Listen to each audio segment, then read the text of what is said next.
The 25-26 season as the Barren County Trojans and Trojanettes host Greene County. Hi, everybody, from Trojan Jim and Bobby Steenberg in court on a cold Tuesday night. It's Jay Turner alongside Robert Bauer for tonight's broadcast as we begin our 30th consecutive season of bringing you Barren County basketball on the radio.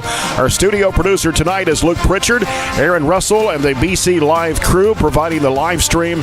And this is the Don Franklin Countdown to Tip-Off. Our first game pits the Trojanettes under now 11th year head coach Piper Lindsay, who has won one 4th region title, been Region 4 runner-up 3 times, and has won 6 District 15 titles, and has a combined 236 win, 84 loss record up against veteran coach of Greene County, Chris Blades, who he said was either his 26th or 27th season. He couldn't remember for sure, as the head coach of the Lady Dragons, who has won 442 games, including 12 18th district titles in Region 5. Barren County finished 26-6 last season, including winning the 15th district championship and making it to the 4th region semifinals before losing to region champ Franklin Simpson 41-29. The Trojanettes lost Thurston, Katie Elmore, and Katie Geralds. Elmore averaged just over 9 points a game. Geralds averaged just over 7. Both are now at Campbellsville University. Elmore plays softball. Gerald's trying to recover from an automobile accident, is on the basketball team. Greene County finished 23-7 last season, won the 18th district title before losing to Central Hardin in the first round of the 5th region tournament, 58-46. The Lady Dragons lost their leading scorer in Mia Blades, who averaged 13.5 points a game.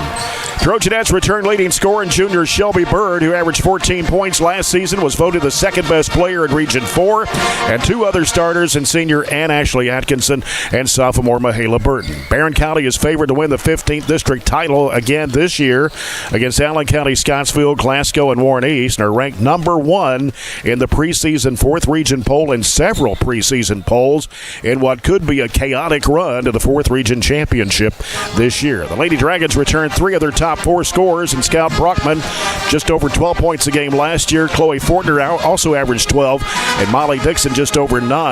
Greene County's favored to win the 18th district again this year against Hart County, LaRue County, and Caverna, and they are ranked 6th in the preseason 5th region poll. The Trojanettes lost on the road at Greene County last year, 51-47, but this is a different year, Robert, and we're ready to get this season underway. Excited to be here for your 30th year. I think this is 19 or 20 for me. I'm kind of like Coach Blades. I don't really remember when you get as old as we are. But anyway, excited for a new season, and the school year's flying by. It's hard to believe we're done with football and already rolling into basketball, but here we are, and this is an exciting year for the girls. They lost 2 really good players that have been contributors for a long time.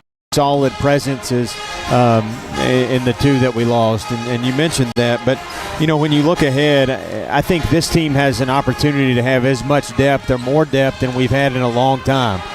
You got your full 15 dressed out, and I think, honestly, looking at it, we've got 7 girls that return experience, and I think we could add 3 or 4 more and have more depth than we've ever had.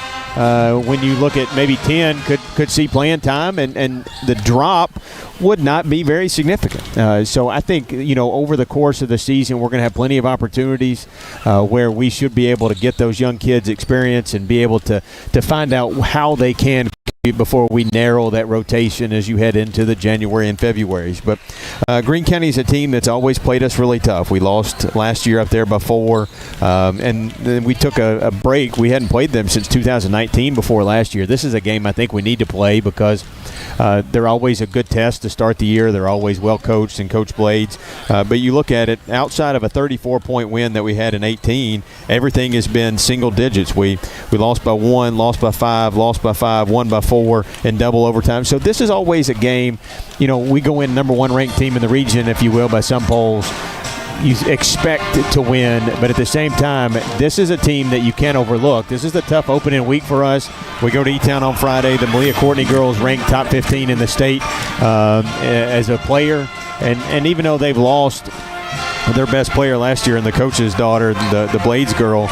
They've got some young guards, but they have some experience. They returned 3 out of their top 4 leading scorers. They know how to play. They know how to play well together. The Brockman girl is going to, I think, pose some issues for us tonight. She's a really big presence inside. She's the state record holder in shot put. She's the, I think, state champion in that from last year. So she has a lot of strength. And somebody that we're going to have to really muscle up and be physical with inside to keep her off the boards and keep her from scoring at will in the paint. And those are your J&J Sales keys to the game tonight. Of course, the Trojanettes had 2 scrimmages. They scrimmaged Cumberland County here, and they went to Bardstown, Bethlehem. Cumberland County, a very solid basketball team. Of course, Piper Lindsay was concerned about the rebounding in that scrimmage, but they didn't have Riley Wilson that night, but she'll be on the inside tonight, hopefully getting a few rebounds for the Trojanettes. We're going to come back with more of the Countdown to Tip-Off, brought to you by Don Franklin Glasgow. We'll take a 2-minute break as you're following the Trojanettes on WCLU Burgundy 104.7 FM.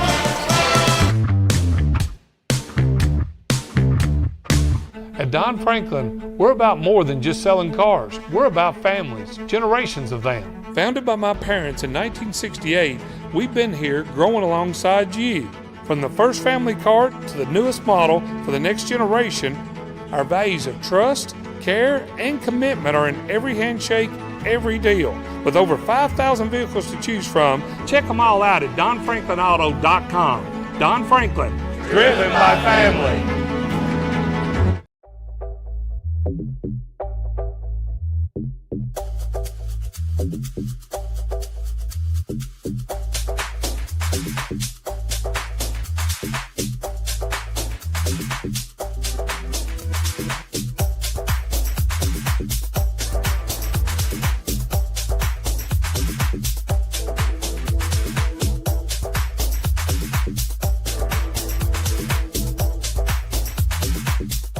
Extreme Health Club and Extreme Fitness for Women, both with 24-hour access.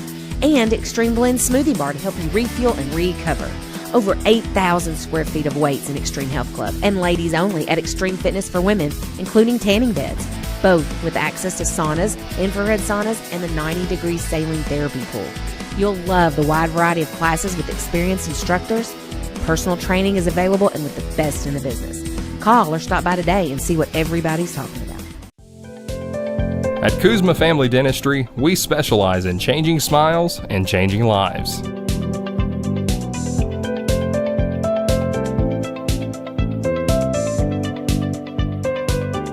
If you'd like to experience this wow factor transformation that not only can change your smile, but change your life, give Kuzma Family Dentistry a call at 270-651-2638. Located at 501 West Main Street in Glasgow. County High School Gym at Bobby Steenbergen Court. Jay Turner with Robert Bauer about 7 minutes away from tip-off of tonight's first game between the Barren County Trojanettes and the Greene County Lady Dragons.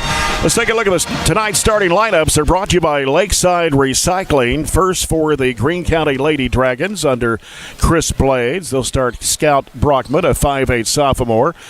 Chloe Fortner, a 5'9 sophomore, along with Molly Dixon, a 5'8 sophomore.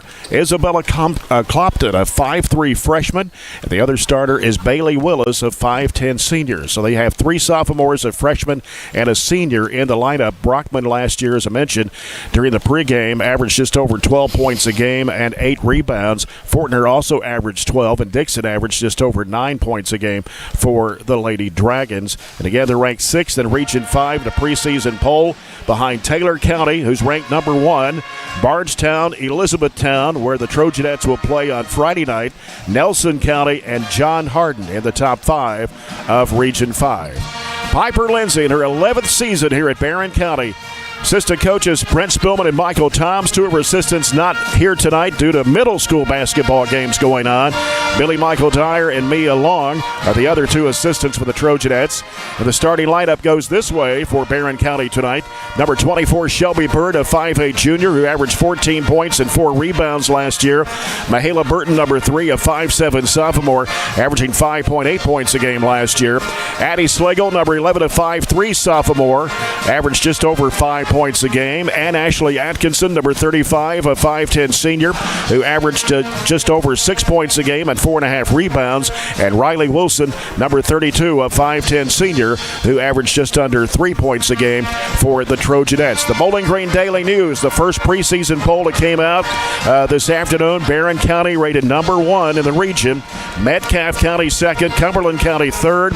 Bowling Green and Franklin Simpson 4 and 5. And then the second 5, Allen County, Scottsville, Monroe County, Logan County, Russell County, and Greenwood in the top 10. And Barren County was rated number 1 in 3 or 4 different preseason polls. And you know, you always like being number 1, but you've got the target on your back throughout the season. I'd rather be number 1 at the end of the year.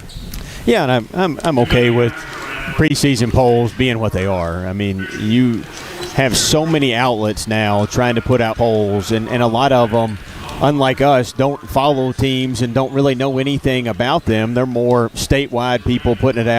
They're not really local people doing it. Like, for instance, I saw one today before I came to the gym that has Franklin Simpson number 9 in the state. Franklin Simpson girls. And that's just because of what's happened in the previous year. So a lot of preseason stuff is more about what happened last year more than trying to prognosticate what's going to happen this year. So you're right. It's about what's going to happen when we get to February. It's not necessarily so much what happens in December, early games, but you want to come out and understand that people look at you that way. People look at you as the favorite. So you have to be able to take everybody's best shot night in and night out and understand that's what makes you the best if you're able to do that. Yeah. Lots of games tonight, unless some got canceled due to the weather. Of course, Glasgow is over at Somerset tonight, and that girls' game started at 5 o'clock. That game with Chase Landrum on WCLU Blue at 103.1 and 1490. Metcalfe County traveling to Pulaski Southwestern tonight. That's also a girl-boy doubleheader. Hart County girls are at home against Russellville. They go to Russellville. Hart County boys are at home against the Bluegrass Blazers. Bowling Green girls are at Russell County tonight. Bowling Green boys hosting Franklin Simpson. Franklin Simpson girls are at Butler County. Greenwood girls at North Hardin. Warren Central boys game against Owensboro was canceled. Warren East boys hosting Russell County set for tonight. South Warren boys hosting Butler County. Also Edmondson County boys hosting Campbellsville. The Campbellsville girls are at Danville Christian.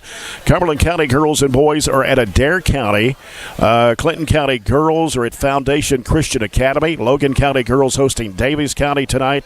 Todd County Central boys and girls at Clarksville, Tennessee Northwest. And Taylor County boys are hosting Bardstown. One girls' game last night played. Monroe County, the Lady Falcons losing to Edmondson County 49-46. And in the boys' games last night, Franklin Simpson beat Allen County Scottsville 57-53.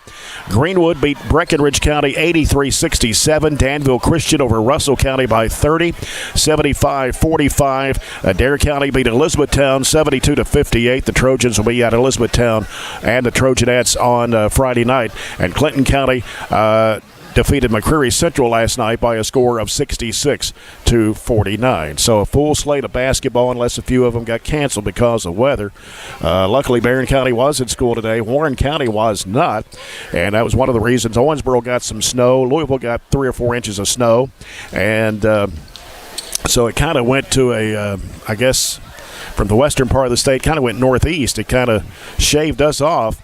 And we all got mainly just rain, but we did get a little snow this morning, but nothing to close anything down. Yeah, the temperature stayed right above the mark of where it was able to keep us in school, and we had a good day.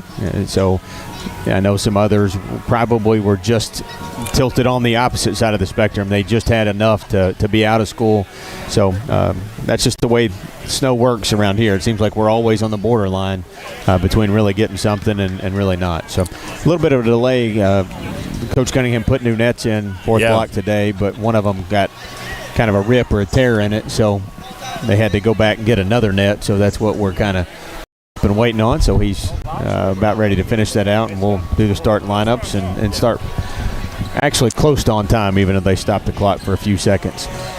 So we understand we got some technical problems back at the radio station. Apparently we got music on 104.7 right now, and not our ball game for some reason. I don't know what's going on with that. they're trying to work on it as we speak. We're still on live stream, though, for all of you watching on television tonight. We appreciate it. A lot of people stayed in tonight because of the cold weather and don't have the typical crowd that we would for a first home game of the season. And we don't have that many home games on Friday night this year. I noticed on the schedule we only got like 4 or 5. Not double headers. We have very few boy-girl doubleheaders on Friday nights. Just the way the calendar works out about every other year. We're going to get set for the opening tip-off, brought to you by Farmers RECC, the officials for tonight's game.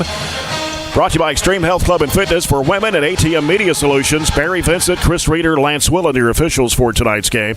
And the starting lineups tonight were brought to you by Lakeside Recycling.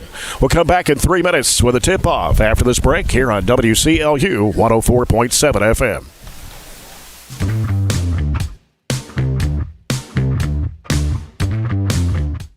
It's been an amazing 33 years. I've been blessed to have someone by my side that I can count on no matter what. Like 3 years ago when I had that car accident, you really came through for me.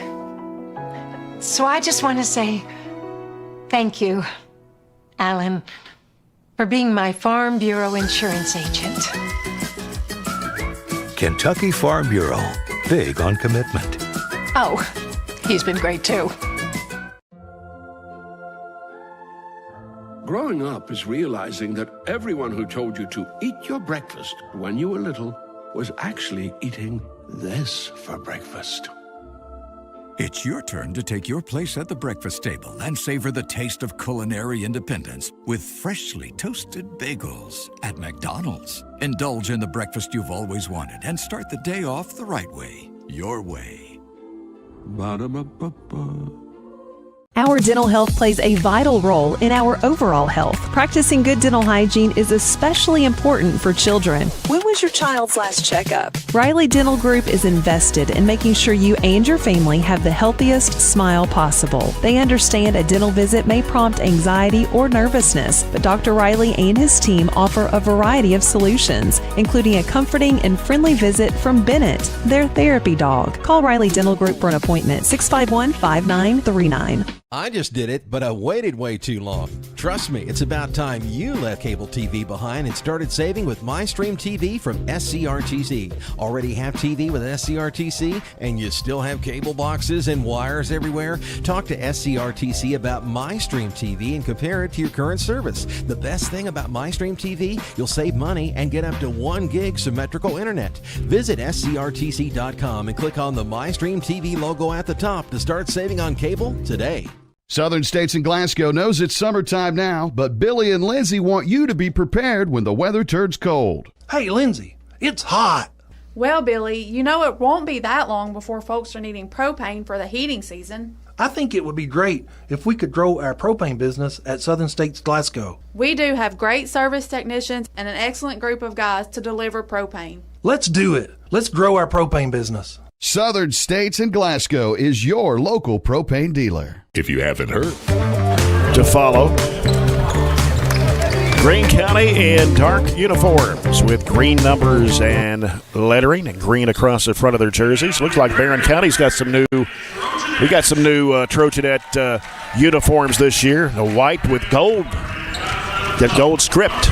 Only change I would make is burgundy lettering instead of gold. Gold, as you say, every game we have something like that is just hard to see. It makes it pop with the. At least we know our girls. That's true. We don't have to worry about. I don't even have to look at the numbers. You know who they are. So, but I think it's a good, clean look. We got some new warm-up tops too. So, everything new to start the year. We just gotta work out the bumps early. There's going to be a few of those because you have some different kids in different positions, different kids playing more minutes. But the quicker we're able to adapt, it's not anything brand new. They've had minutes, they've had experience, so the quicker they're able to adapt to an expanded role, I think the quicker that we're going to be able to really start getting the ball rolling. Again, if you're wanting to listen on the radio, we got some technical problems back at the station, but we are on live stream here on BC Live. Trying to get those situations worked out and issues back at the station. Barren County again going with Shelby Bird, Mahala Burton, Addie Slagle, and Ashley Atkinson, and Riley Wilson. Atkinson's in the jump circle for Barren County. Lance Willen will toss it up. And we're ready for the Farmers RACC opening tip-off, and here we go, controlled by the Trojanettes. As they'll give it over. Oh, goes over the head of Wilson. I don't know if she was expecting the pass from Burton. It goes out of bounds court, and it will be Greene County's basketball. Well, that's what I'm talking about. Just a little discombobulated. You're going to expect some of those things. I think we're working some things out in a couple of scrimmages that could have been better, and so you get that out of the way early. They're working inside of Brockman. They go back down underneath to Fortner. Fortner in a lot of traffic, and reaching in on her is Burton, and it'll be a jump ball possession back to Greene County. Just underway here from Barren County High School, Bobby Steenbergen Court. Greene County with the basketball as they get it into Clopton. Clopton drives up the baseline, throws it off in the left corner. Here's a 17-footer that's off the mark by Willis. Offensive rebound, though, stepping back, shooting the three. It's in the air and good for Clopton. You mentioned rebounding was a concern in one of those scrimmages. Well, right off the bat, we give up an offensive rebound and a three-point putback. Yep, and a 1-2-1-1 zone court press applied by Greene County. Trojanettes break it easily. Here's Bird driving underneath, putting up the shot. It's good, and a foul. Good job being under control by Shelby. Little ball fake. Used the left hand to go up with the left and absorbed a little bit of contact from their big girl, Willis. Bailey Willis, that's the first foul of the basketball game. Shelby Bird, who shot over 73% from the foul line last year, trying to complete the three-point play and does. We'll see if we pick up a little press of our own. It's just a man-full variety.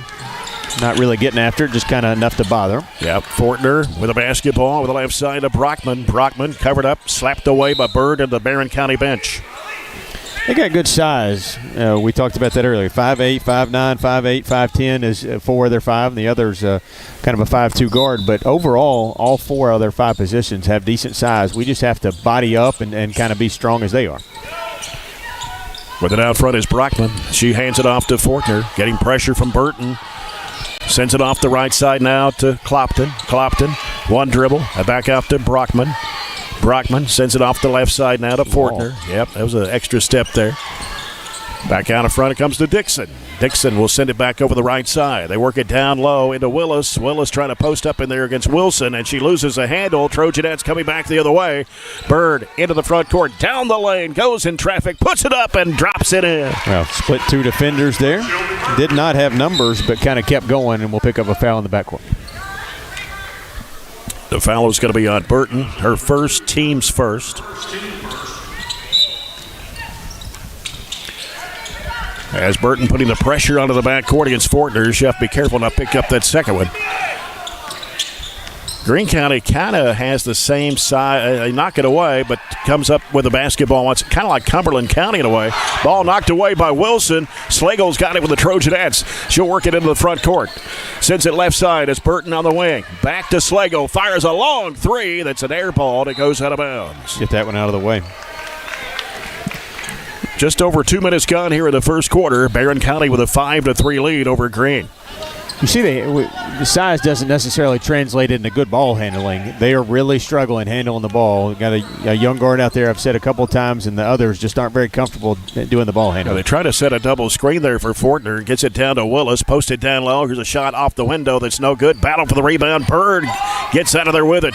Shatter had 2 or 3 players hanging on her arm and got rid of the basketball. Slagle left side. Burton. She'll pull the trigger. It spins out. And the rebound comes off to Brockman for Greene County. Brockman down the right side, fires it down to Willis down low against Wilson. Back out to Brockman. Now Brockman trying to make a move, got cut off. Has to hand it off to Fortner. Fortner right of the lane, shot from 15, it's off the mark. Wilson with another rebound, gets rid of it to Burton, ahead, up to Atkinson. Fires it down to the bounce pass to Slagle. Back out it comes to Burton, swings over to Bird, fakes, drives, cut off, sends it back out to Burton. Around it goes to Slagle, in the corner Atkinson goes baseline. Here's her shot, it's up and good. Shelby could have taken that, I thought, but she swung it around the perimeter, and we got a good mid-range jumper for the 2. 7-3 the score. Trojanettes lead it here. 4:50 to go in the first quarter. With it out front there is Clopton. Clopton gets off of the screen, now drives to the basket on the left side. Shot blocked from behind by Bird, and off of Clopton and out of bounds. Sure did. Got to have our first substitution of the ball game here for Barren County. The Trojanettes will bring in Addison McFall, 5'4" senior, in for Mahala Burton. And in for Greene County is number 3, Brooklyn Jewell, a 5'1" freshman. and she will come in for Chloe Fortner. And drop out of that pressure already. Not halfway set up through in a the first 2-3 quarter. zone. Yep. 2-3 zone by the Lady Dragons. Here's Bird on the right wing. Bounces back out to Slago out front. Slago back to Bird. Goes down in the corner now to Atkinson. Back to Bird. She's going to fire up a three, and it's in there. Shelby Bird with the first Riley Dental Group 3-point shot. 10-3 the score. 4:13 to play, first quarter. Good pressure, I think. Yeah, almost had it stolen away. Double team. Having trouble with it there for a moment as Brockman gives it back out now to Dixon. Dixon drives, throws up the runner. It's off the mark, and Atkinson claims the rebound for the Trojanettes. She'll send it off to Shelby Bird. Bird across over to McFall for a three. It's no good. And a rebound coming back off to Atkinson to the left corner. Back out to Bird. Now goes to McFall. Right side. Slago pulls the trigger. It's in and out. Another offensive rebound. It's Atkinson back to Slago. Sends it to Bird. Fakes the three. Goes in the lane. Underneath inside. It is Slago missing the shot. Rebound Wilson trying to go back up. And they're going to have a jump ball as they had it pinned on her. And it will go to Barren County on the alternating possession.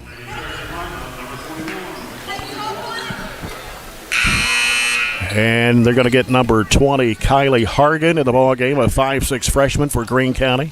Somebody else come in? Let's see. Nope. Well, okay. Inside, here's Shelby Bird. In the paint, kicks it out. Slago for three. It's short. Rebound comes off to Greene County's Fortner. Fortner driving it down in the paint. Pass is deflected. Picked off there by Atkinson. Atkinson, a little baseball pass and chasing it down. McFall can't get to it. It goes out of bounds. Tried to force it just a little too much there. 3:13 to play here in the first quarter. 10-3 the score. Trojanettes lead it. Hannah Bragg, a 6'2" senior, is checked into the lineup for the Trojanettes. Working with it on the left side there is Clopton. Clopton going to drive off the left side. Work it off to Hargan. Now with it on the right side is Jewell. Going down low, posted inside, kicks it back out to the left wing for a three-point attempt that banks in for Clopton. That's 2-3. She's got both threes in this ball game for Greene County. Atkinson for three. Way short, goes out of bounds. They've gone into that 2-3 zone, and I think we're really settling for those perimeter jumpers. We've only knocked down 1 3. Shelby's the only one that's made it out of 6 attempts. Got to get another substitution for Barren County. Alexis Cannon, a 5'7" sophomore, in for Addie Slagle. Coming down to 2.5 minutes to play in the first quarter. Barren County with a 10-6 lead.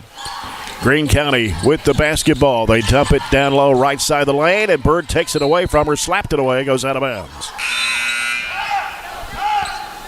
Back in for Greene County is Molly Dixon, and she will replace Isabella Clopton. 2:24 to go here in the first quarter.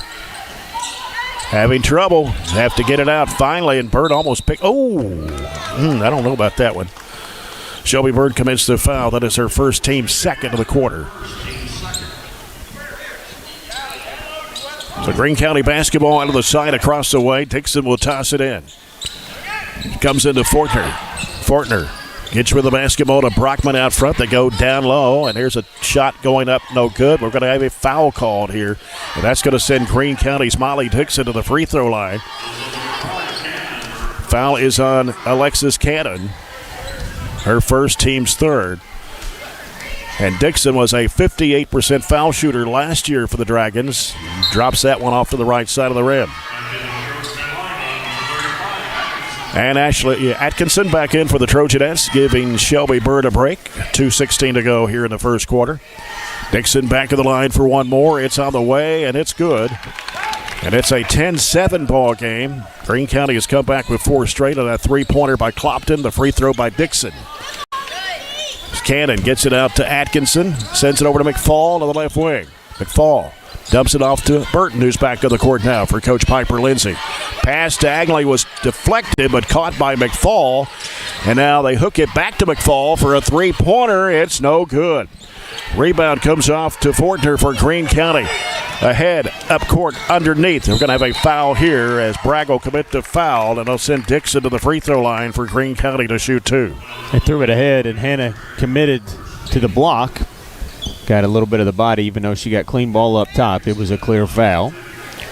Greene County doing a good job of kind of recovering. Their only bucket there for a long time was that put-back three off of the rebound and kick out, and they're hanging with us. They haven't allowed us to score in a few minutes, and they're playing catch-up. Dixon 1 for 3 at the charity stripe. One more on the way, and it's no good. Rebound comes off to Atkinson. Sends it down a little bit too much, but saved in bounds, but Greene County has it. Turnover by Barren. Driving with it. Loosened on the end line. They get it back out, though. Working inside the paint. Underneath. Put up and in, and a foul. Hargan getting the bucket. And that will send her to the free throw line. A foul on Hannah Bragg, and that's two quick ones on Hannah Bragg. 15th foul of the quarter. Wasn't much of a foul, I didn't think so either. But that'll send Hannah out for a good while, probably. Good. Addie Slagle and Riley Wilson back into the lineup for the Trojanettes. Free throw is good. And all of a sudden, after a 10-3 deficit, Greene County has come back to tie it up at 10 with 1:26 to go in the first quarter. A little collision there in midcourt with Slagle, and they throw it away again. Another turnover by Barrett. Driving underneath. A shot no good. Offensive rebound by Greene County with 1:13 to play. Working with it is Brockman. Goes up with the left hand. It's no good. Rebounded there by Riley Wilson. Gets rid of it to Addie Slagle. Slagle on the right side. Burton down the corner. Cannon throws it away. And picking off the pass, that is Jewell. Jewell will bounce it down low, and Clopton turnaround 6-footer off the mark. Rebound, Greene County. Coming up with it is Dixon. Dixon sends it off the left elbow. Turnaround shot from 15. It's good. That's Brockman, and all of a sudden, a 9-0 run by Greene County to take the lead 12-10.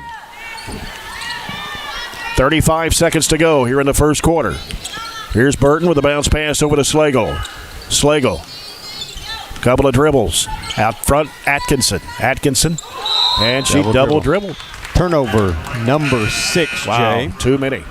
Way too many. Our last field goal was at 4:23 in this period, and it is now 23 seconds left, so that's easy math to say we've gone the last 4 minutes without a field goal. Yep. 20 seconds to go here in the quarter. 12-10 Greene County. Understand we're back on the air on 104.7 FM. For those listening on the live stream, they're on radio too now after having some issues. Greene County with the basketball down to 7 seconds. Going to have to hurry to get a shot off. They lose it out of bounds. Barren will get it with 3.3.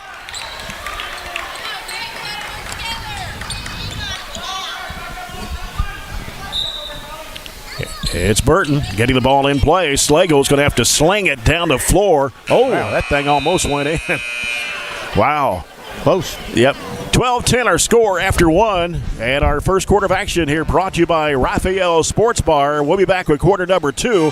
12-10 Greene County. This is Trojanet basketball. Back in 1 minute on WCLU 104.7 FM.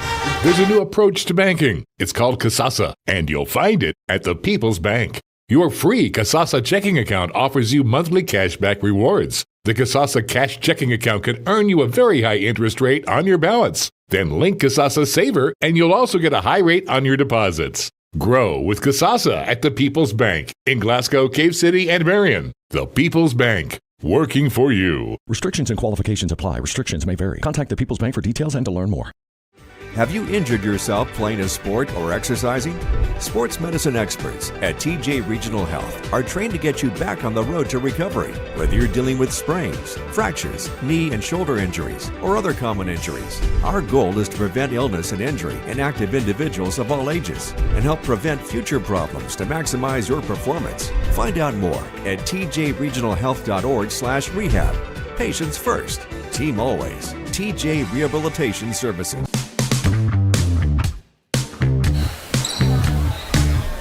12-10. Greene County leading the Barren County Trojanettes as we start quarter number 2.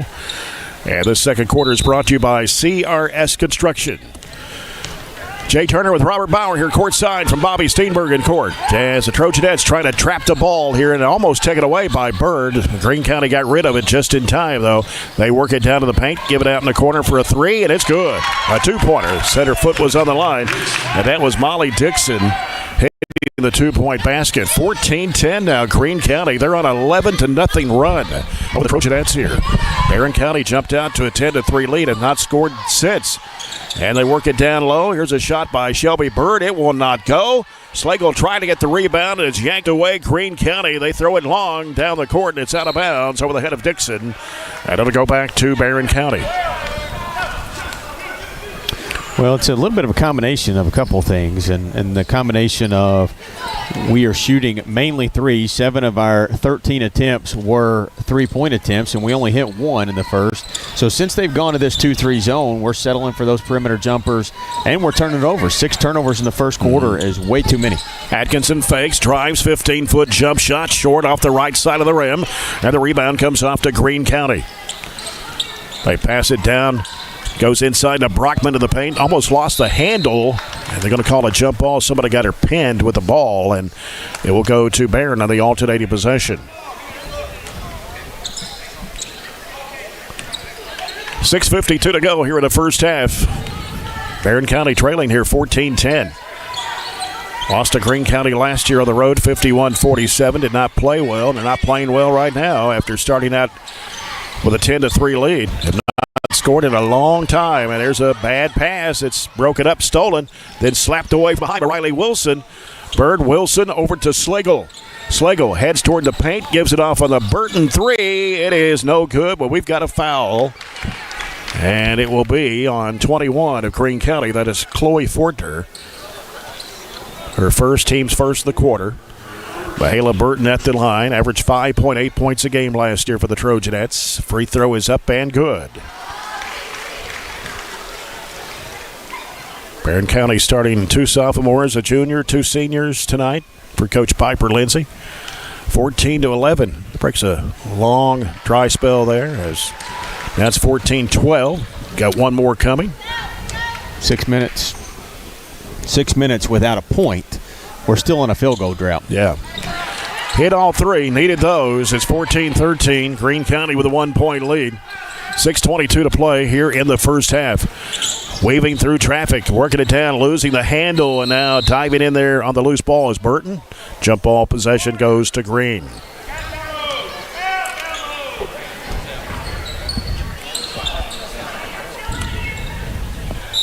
Fortner will toss it in right side of the bucket. Goes in the corner to Brockman, hands it right back to Fortner, then dumps it back off to Brockman down low. Pass batted away. And it's Slagle with the basketball. Sends it right side over to Atkinson. Atkinson back out to Slagle. Left side, Burton. Burton skip pass back over to Atkinson. Goes down in low to Wilson. She tried to go up, and she's going to be fouled by Brockman.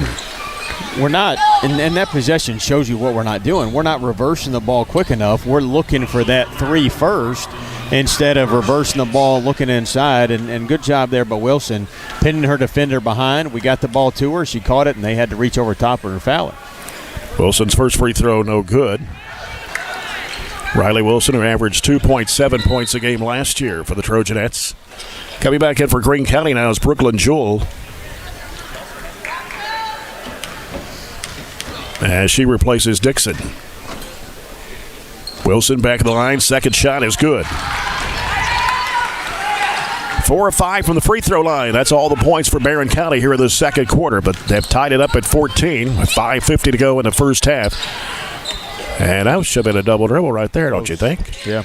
And bounce pass in the corner. They dump it down low. We got a foul on Riley Wilson. It's going to be her first. That'll be the team's first of the quarter. Just two-hand push in the back, like you said. There wasn't much there that affected the play. There's a shot blocked by Bird. The ball was caught as Clopton was still out of bounds when she caught it, so it'll be Barren County's basketball. 5:41 to go in the first half. 14-14 the score. Burton with it for the Trojanettes. Left side, Shelby Bird.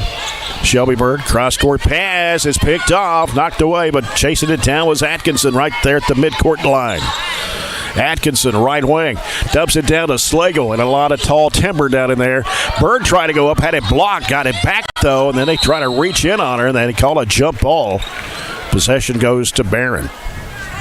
It's not really the place you want Addie to catch the basketball, but she did a good job getting rid of it quickly before she got smothered up. Bird to the right baseline to toss it in.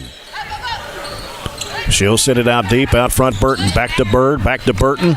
Burton trying to penetrate, back to Bird, right wing. Steps back, shoots over a three. It is in and out. And the rebound comes off to Brockman. It was slapped to her. She brings it up court for the Lady Dragons. Trying to penetrate. Pass deflected, but caught. Left side. Here's a bad pass. It's Shelby Bird. Ahead up to Atkinson. Atkinson drives under, lets the defender go by, and puts it in. That's her normal step-through layup, and wide open in the fast break opportunity. She makes our first bucket in a long, long time.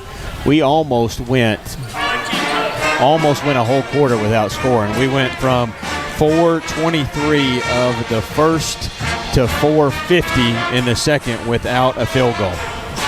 That's a long time. Long drought there. And we cannot have those droughts. Number one team in the region. If you want to compete with good teams, and you're going to see them, it's going to be a minute before you see several in a row, but you're going to see good teams that if you go 8 minutes without scoring, I guess technically 7.5 minutes without scoring. But what we've done is our defense has been just good enough to keep us in the game and actually give us a 2-point lead with that bucket. We forced him into 11 turnovers overall, 6 this quarter alone, and the only made bucket they have is a 3. That's the only thing that's really kept them in the game. 9 of their 14 are from distance, and 3 of their 5 field goals are the 3-point variety. Shelby Bird has 8 of Barren County's 14 points. She scored all 8 of those in the first quarter. 1 field goal by Atkinson here in the second. 4 of 5 free throws. 3 by Burton, 1 by Wilson. Barren County jumped out to a 10-3 lead before Greene County came back with an 11-0 run. And now Barren has scored the last 6. And some pressure. So they get rid of the ball. Up court it goes to Jewell on the left side. Dumps it down low. Brockman inside, up and under with the left hand and puts it in. Good move. They like the little up and under move. Tied at 16. Here's Burton with it. Now the left corner, McFall, who's back in the court, also in the ball game, is Carly Hagan, a 5'7 junior. He transferred over from Glasgow, averaged 5.3 points a game last year for the Lady Scotties. Here's McFall, back out to McBurton, and Burton gives it over to Slagle. Slagle loops it back over to Burton, trying to penetrate, can't go, gives to McFall. McFall trying to penetrate, throws up the runner, it's no good, and the rebound comes off to Fortner. Half the second quarter gone. We're 16-16. Fortner out by Burton. Hands it off out there to Clopton. Clopton now is Jewell penetrating right of the lane. Scoops up the shot. It's no good. Bird with a rebound. And the outlet pass up to Slagle. Slagle going under for and put it up and in. And got fouled in the process. So Slagle gets her first 2 points of the night. And the foul is on number 11. That's Clopton, her first. And that will be the team's third of the quarter. Addie Slagle shot 76% from the foul line last year for the Trojanettes. Coming back in is Dixon for Greene County, replacing Willis. When you're having trouble scoring in the half court, one of the things that I think we have consistently have to do a better job doing is our transition game. You've got a group of kids that are you're playing not guards. You're playing really 4 kids that aren't. You got to get up to 4. Right. Slagle missed the free throw. McFall went up for the rebound, got it tied up, and on the possession it goes to Greene County.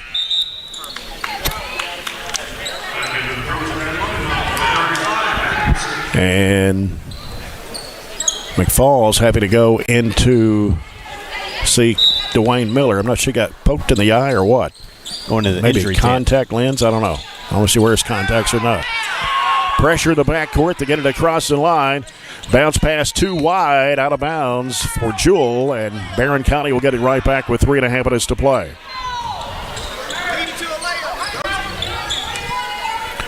Burton with it. Over it goes to Slagle. Back to Burton. Down to the corner. Atkinson. Now Atkinson fires it back over to Slagle. Fires up a high arching three, and she swishes it through for a Riley Diddle Group 3-point shot. And it's 21-16. Barren County with a 5-point lead. Greene County with a basketball. It's Clopton. Down low. Oh, Shelby Bird's going to be caught for her second personal foul.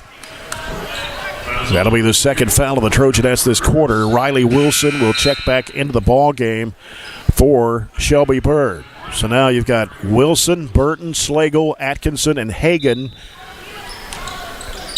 on the court for the Trojanettes. Here's Greene County, long three, way short. Didn't even draw iron. Slagle out of the air with it.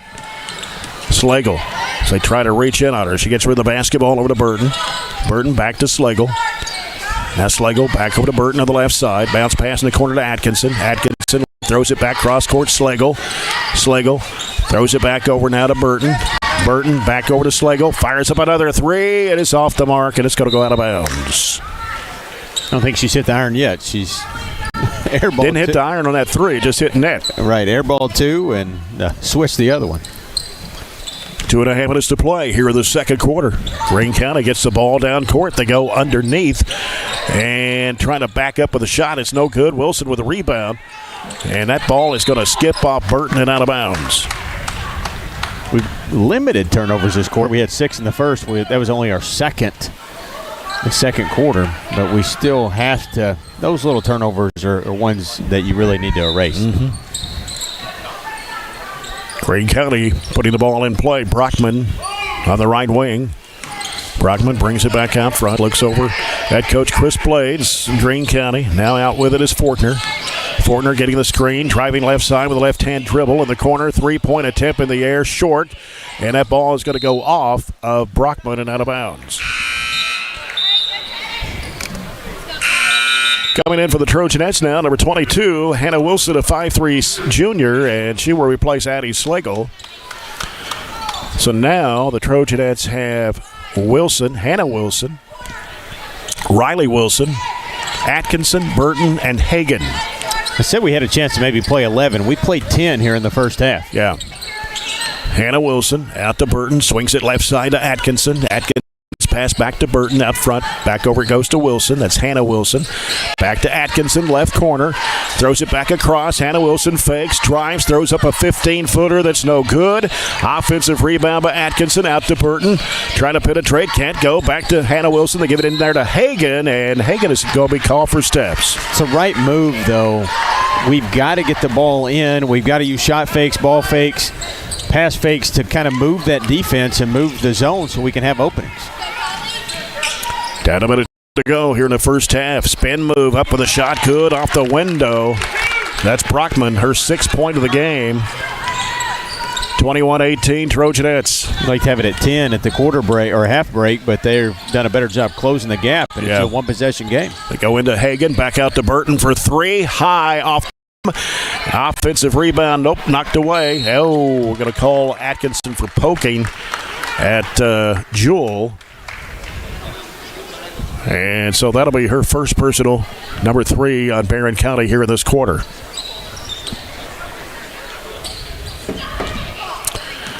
Two-2-1. Zone court press by Barren County. And Greene County breaks it all the way down underneath. The ball slapped out of the hands, but got it back, though. So they work it around to the right elbow. Shot is no good. Body's hitting the deck, and it's going to be off of Greene County. Barren County will get the basketball.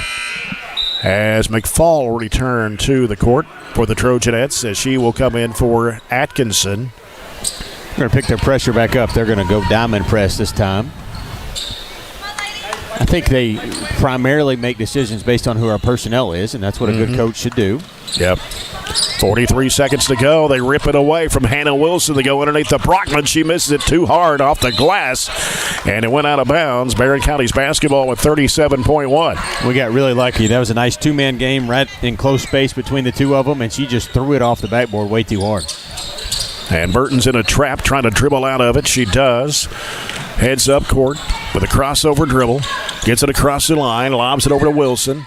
Sends it off to Burton almost lost the handle in the corner. Hannah Wilson, a three. It's off the mark. Rebound, Greene County, 18 seconds to go in a half. Chance attack going into the break. Yep. Trying to go up the baseline. They kick it back out, right left of the lane, out for a three-point shot that is no good. Rebound loose on the floor. Diving forward is Hagan.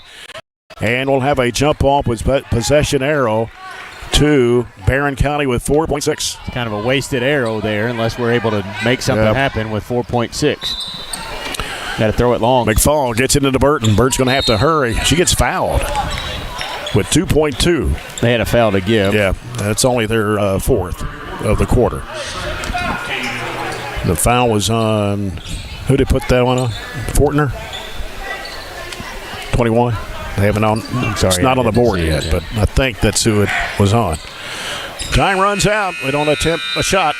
And we come to halftime of this first game of the 2025-2026 basketball season here at Barren County. The Trojanettes lead Greene County 21-18. We'll return with our SCRTC halftime report in 2 minutes. WCLU Burgundy, 104.7 FM.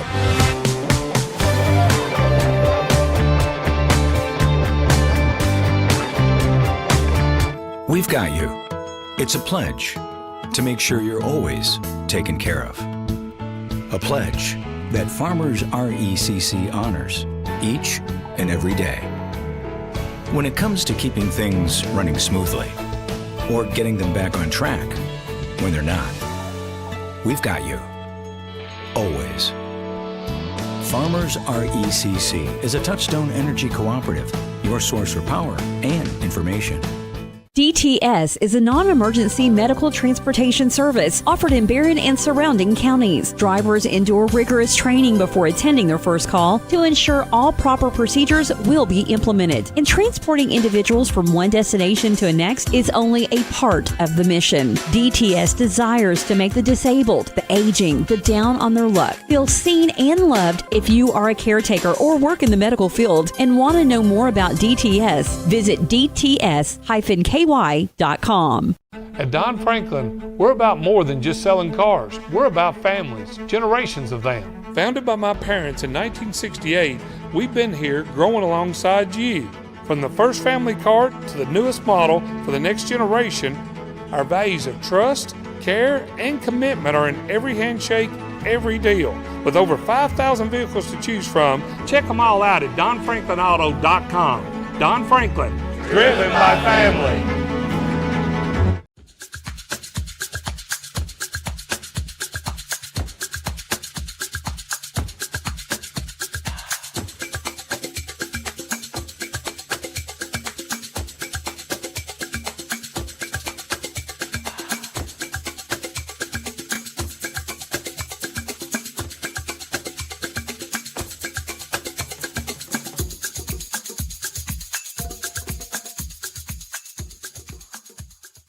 Are you looking for high-quality, cost-effective, and highly visible advertising? At ATM Media Solutions, we offer large-scale marketing with ease. We have 4 LED billboard locations: Highland Pharmacy and Sonic, the intersection of 31E and Trojan Trail, Highway 90 East, Burkesville Road, and our newest location in front of Gondolier. Call 270-629-4542 to get a quote today. ATM Media Solutions. Advertise with ease. Goals in the first half. 2 of those were three-pointers. Both of those were made by Isabella Clopton. They were 2 of 5 from the foul line. Scout Brockman has 6. Again, Isabella Clopton with 6 points. 3 points for Molly Dixon. Had a field goal, 1 of 4 from the foul line. And Kylie Hargan had a field goal and a free throw for her 3 points. Chloe Fortner started the ball game, did not score. Bailey Willis started the ball game, did not score. And Brooklyn Jewell saw action but did not score in the first half. Foul situation, Fortner picked up 2 for Greene County, 1 each on Brockman, Clopton, and Willis. For the Barren County Trojanettes, 7 field goals, 2 threes, same as Greene County, but the difference is free throws, 5 of 7 from the line for Barren County in the first half. 5 makes compared to 2 for the Lady Dragons. And in the first half, it was Shelby Bird scoring 8 points. Those came in the first quarter. She did not score in the second quarter. Of course, she went out with her second personal foul as Shelby Bird had a 3-pointer, 2 twos, and a free throw.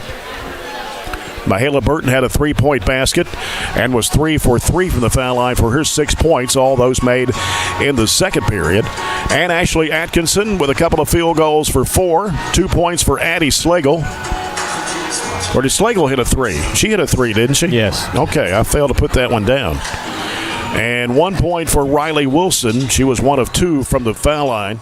Addison McFall and Hannah Bragg, along with Carly Hagan, Alexis Cannon, and Hannah Wilson all played but did not score in the first half. So 3-point lead for the Trojanettes here at the break. And again, the foul situation for Barren County. Shelby Bird with 2. Also, Hannah Bragg picked up 2 quick ones. Didn't play, I don't think she played over a minute. And then Burton and Atkinson, along with Riley Wilson and Alexis Cannon, picked up a foul in the first half. So it's a 21-18 ball game for the Trojanettes. We'll correct that scoring as Burton did not hit the 3. It was Slagle that hit the 3, so she has 5 points in the first half.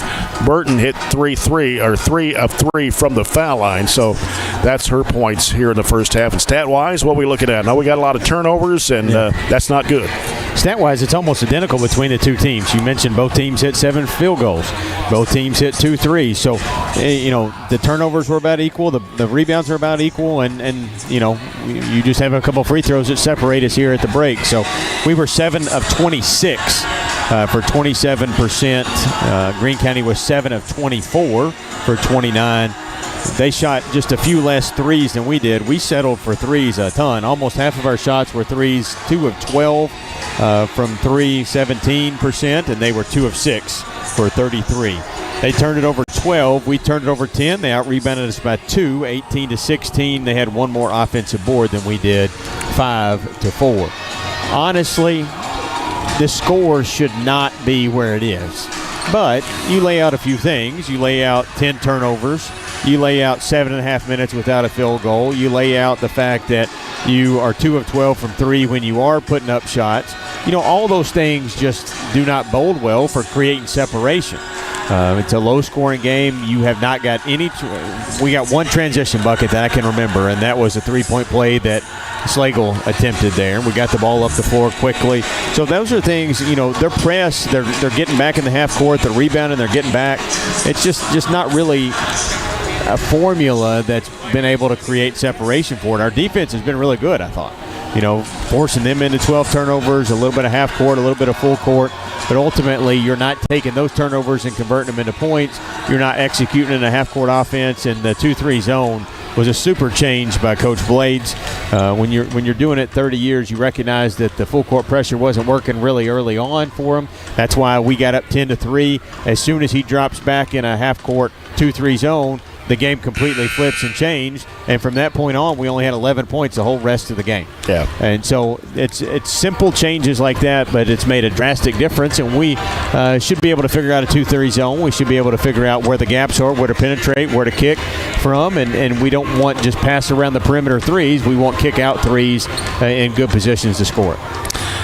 Let's look at a score update brought to you by Barren County Judge Executive Jamie Bewley-Bird. A couple of finals already in tonight. Glasgow Lady Scotties defeat Somerset on the road 58-47. Of course, Chase Landrum's got that broadcast over on WCLU Blue at 103.1 and 1490.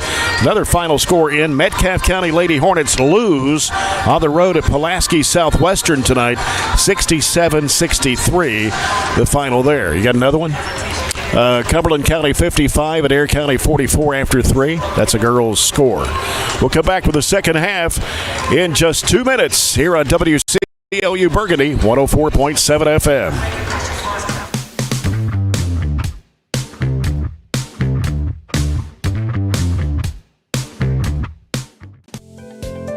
At Kuzma Family Dentistry, we specialize in changing smiles and changing lives.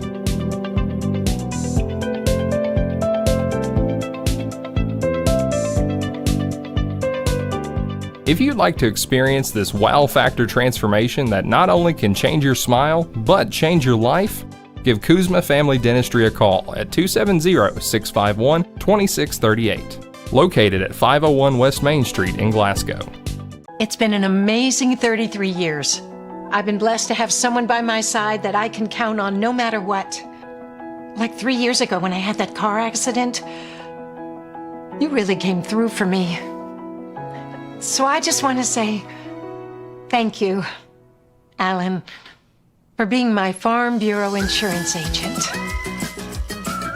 Kentucky Farm Bureau, big on commitment. Oh, he's been great too. Growing up is realizing that everyone who told you to eat your breakfast when you were little was actually eating this for breakfast. It's your turn to take your place at the breakfast table and savor the taste of culinary independence with freshly toasted bagels at McDonald's. Indulge in the breakfast you've always wanted and start the day off the right way, your way. Ba-da-ba-ba-ba. Our dental health plays a vital role in our overall health. Practicing good dental hygiene is especially important for children. When was your child's last checkup? Riley Dental Group is invested in making sure you and your family have the healthiest smile possible. They understand a dental visit may prompt anxiety or nervousness, but Dr. Riley and his team offer a variety of solutions, including a comforting and friendly visit from Bennett, their therapy dog. Call Riley Dental Group for an appointment, 651-5939. Hatcher and Sadler Funeral Home. Jay Turner with Robert Bauer. Barren County hit 5 of 7. Matt London, KFB free throws in that first half. Greene County was 2 of 5. That's the difference on the scoreboard right now. And it's Greene County's basketball to start the second half. Barren County going back with Shelby Bird, Mahala Burton, Riley Wilson, Addie Slagle, and Ann Ashley Atkinson. Trojanettes trying to trap the ball. They go in the middle, slapped away by Wilson. Chase down, loose ball, scramble, and it'll be a jump ball with the Trojanettes getting it. Couldn't quite dig it out, but we had the arrow there. Went a little trap right out of the gate and was able to use their lack of ball handling to force their 13th turnover. Mahala Burton with it for the Trojanettes. Left side it goes to Atkinson. Atkinson, diagonal pass in the corner. Slagle thought about the three, gives it back off to Burton. They go inside to Bird. Back to Slagle. She'll unlaunch it. Three-point shot off the rim, hit the top of the backboard, and here comes Greene County back the other way. Just can't get the threes to fall. It took several attempts tonight, but they've only made 2 so far in this basketball game. Greene County with the ball in the corner, and ball knocked away by Bird out of bounds. And when you're 2 of 13, now you start in the back of your mind, second guess, is this a shot I need to take? Yeah. You start passing up the good ones, and then all of a sudden your offense is just dismal. Yeah. Here's Clopton with it out front. Slapped away. Bird takes it away from her. Bird driving left of the lane, going under with a shot and banked it in. May have got some contact on that, too. May have? That's an understatement. 23-18. Barren County with a 5-point lead. Bouncing down low. It's taken away. Slagle ahead up to Bird. She'll go in for the wide open layup. Got it. What's one thing I said we did not do in the first half, and that's points off turnovers. We forced them into 12 turnovers in the half, but I don't remember a single point directly off those turnovers in a fast break. Well, we've gone into more of a half-court pressure, and with Shelby out front with her length, all of a sudden we've knocked a couple away. She's got 2 breakaway layups, and we extend the lead to 7 less than a minute and a half into this quarter. Yep. Good way to start here this second half. This timeout is brought to you by the People's Bank. Got the Trojans and the Dragons coming up in Game 2 of our doubleheader tonight. Dragons got just about everybody back from last year. I think they may have got some transfers in, too. We'll see that a little bit later. That's the name of the game in Kentucky right now. Especially the 5th region. Yeah, the 5th region. Never heard so many transfers in the 5th region this year. It's a hotbed of basketball transfers. Greene County breaking the pressure, driving it down, going up in the corner, and going underneath, putting it up and in is Dixon. We went full court that time, and they broke the pressure and got a layup. 25-20. Barren County with a 5-point lead. Bird left corner with it for Barren. Out front, Burton. Burton penetrating down the lane. Throws up the shot. It won't go. Crashing aboard is Wilson. Trying to throw it back out. She has it taken away, and then they go in and tie it up. Wilson ties it up. Try to throw it over the top of the defender, and it'll be Greene County's ball. And I'm okay with those runners in the lane. McFall tried one earlier. Burton tried one there. Both missed, but that shows we're penetrating and look for other forms of offense. Yeah. Almost 2 minutes gone here in the third quarter. 25-20 the score. Willis to the right corner. They go down low, posted against Wilson, and a foul. And that will be Riley Wilson's second personal, first foul of the third quarter.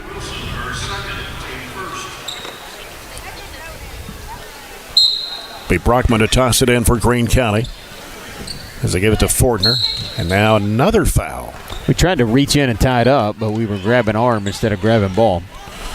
And Atkinson commits her second personal. So now Bird has 2, Atkinson 2, Riley Wilson has 2. Hannah Bragg picked up 2 quick ones early. Bad pass right in the hands of Shelby Bird, racing to the basket, puts it up and in. Yeah, there wasn't anybody there. She just passed it straight out front to give a breakaway layup for Shelby's 6th point of the quarter. 27-20. Trojanettes with a 7-point lead. There's a pass broken up, stolen. Riley Wilson gets with the basketball to Slagle. Slagle 2-on-3. Bird 3-point try is in and out. Offensive rebound as Wilson tried to go for it as a jump ball, and possession will go to Barren County as Hannah Bragg will re-enter the lineup for Coach Piper Lindsay, and she'll come in for Riley Wilson. I thought Riley's done a good job on the glass tonight. I don't keep individual rebound stats, but she's had a hand on a lot of them and tied that one up there to get it back for us. Here's Slagle looking for Bird. Fires up a 3. It's off the mark. Rebound comes off the right side of the rim to Willis. Can't buy a 3. 2 of 15 now. 2 of 15. My. Taken away there by Hannah Bragg. Here's Bird driving strong to the basket. Puts it up. It's no good, but a foul.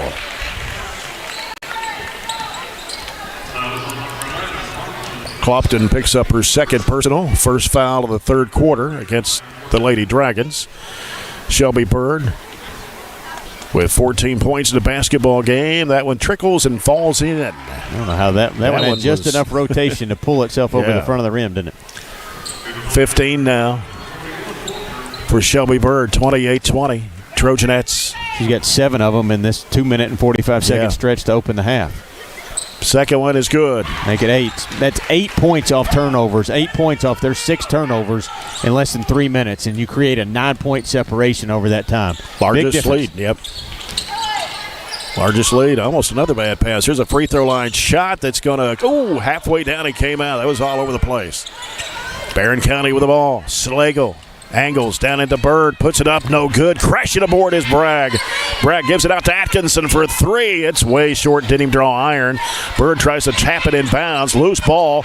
Bragg chases it down. Bragg is going to be fouled as Fortner grabbed her on the arm. That is her third, team second. Good hustle to get the rebounds. That was a little out of kilter 3 that we took, but we chased it down, and we'll have a third look at it on this offensive possession. Willis checks out for Greene County, and for her is Hargan. Barren County's basketball leading by 9, their largest of the ball game. 4:44 to go, third quarter. Slagle with it on the right side. Cross-court pass over to Burton. Burton throws it back over to Slagle. Out top, Bird inside. Bragg, left wing. Burton, 3, no good. Offensive rebound is Bird in the lane, falling back with a shot is no good off the front of the rim. Greene County, Brockman gets rid of the basketball. Fortner fires it from 15. It's off the back iron. Loose ball, and Greene County chases it down. Keeps it alive. They work it inside the paint. Pump fake. Shot goes up. It's short. Bragg crashes aboard for the Trojanettes. Had it knocked out of her hands, and then they almost threw it away as they kick it back out for a 3-point attempt. That is no good.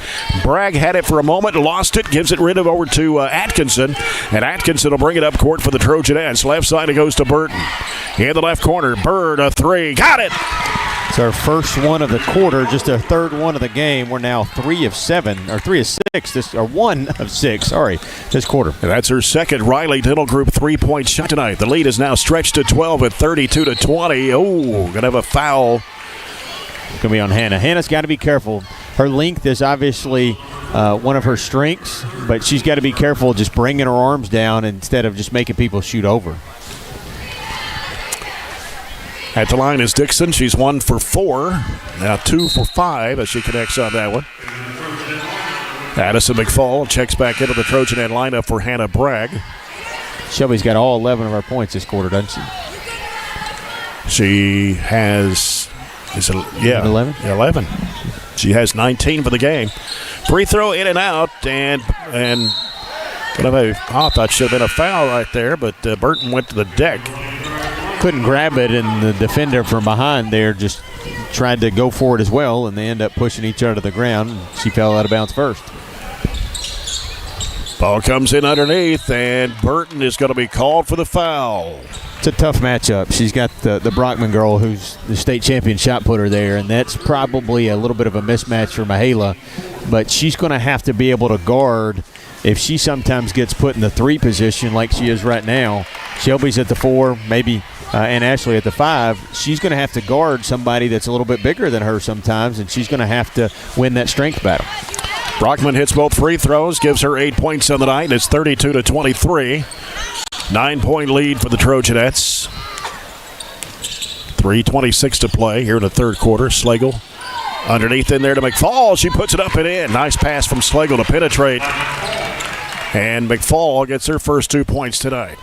Good assist there by Slagle, knifing the gap. Yep, 34-23, poked away. Bird's got it for the Trojanettes. She has fouled. Wow, I'm telling you. Yeah, she'll end up being the one that gets the foul committed instead of being fouled. Yep. And that's 3 on Shelby Bird, 5 on the Trojanettes this quarter.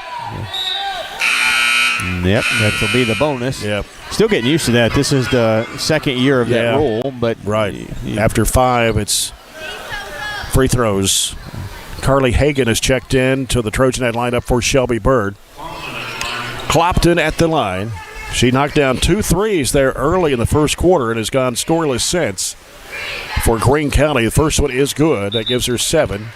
They have 1 field goal here in the third quarter, and they are 4 of 5 from the charity stripe. 34-24. Maybe in the first field goal they shot, and they haven't made one since. Clopton, only a freshman, puts it up. It's no good. Battle for the rebound, and Burton comes out of there with it. Good block out by Mihaela. Gets it in front court. Left side. Bounce pass in the corner. Slagle almost lost the handle. Got double teamed. Back to Burton. Burton fires it back over McFall for a 3. It is going to be off the mark. And the rebound of Greene County.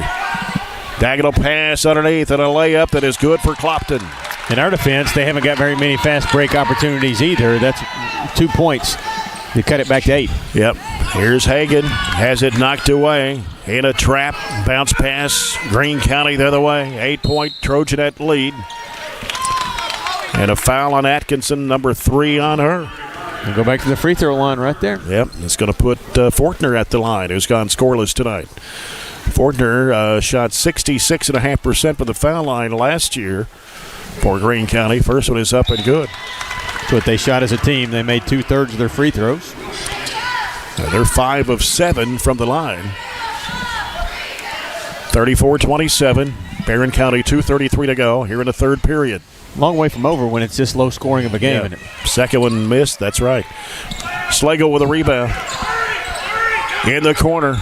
Hannah Wilson trying to throw it over the top, and it's going to go off Riley Wilson and out of bounds. She tried to fight for it on the baseline, and Greene County will have it with 2:22 to go here in the third period. Fortner with the basketball for the Lady Dragons. Trying to penetrate against Slagle. Drives against Slagle. Puts it up and in. Can't give up that left-handed layup. Back-to-back field goals. They cut it to 5. Yeah, it was 12.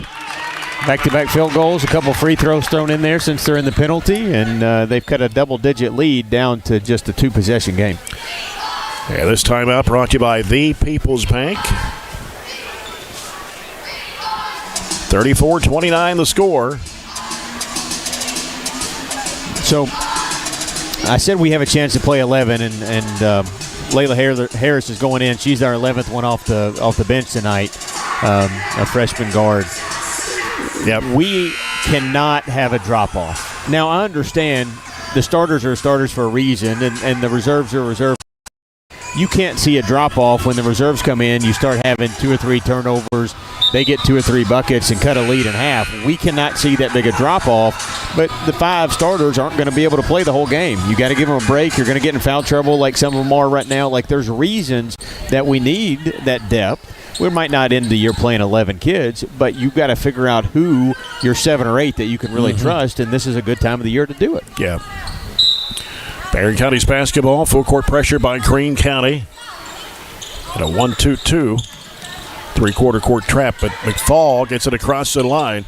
Being chased, gives it to Harris. Harris dribbles it out, bounce pass back to McFall. McFall left side over to Slagle. Now Slagle throws it. Ooh, dangerous pass, and Burton is going to be fouled. And foul is on Clopton, her third. She got the worst end of the deal on that one. Third foul of the Lady Dragons here in this quarter with 1:52 to go here in the third. As Slagle will get his inbounds to Burton. Where it goes to McFall, the right side. Down to the corner, Harris, she's trapped. Gets forced out. And a foul on 12, I believe it is. Dixon. Got bailed out a little bit there. I don't think Layla thought the trap was coming that quick, but they're one away from the bonus. Or the penalty. Yeah. That's... Yeah, it was on Clopton. Or they put it on Dixon.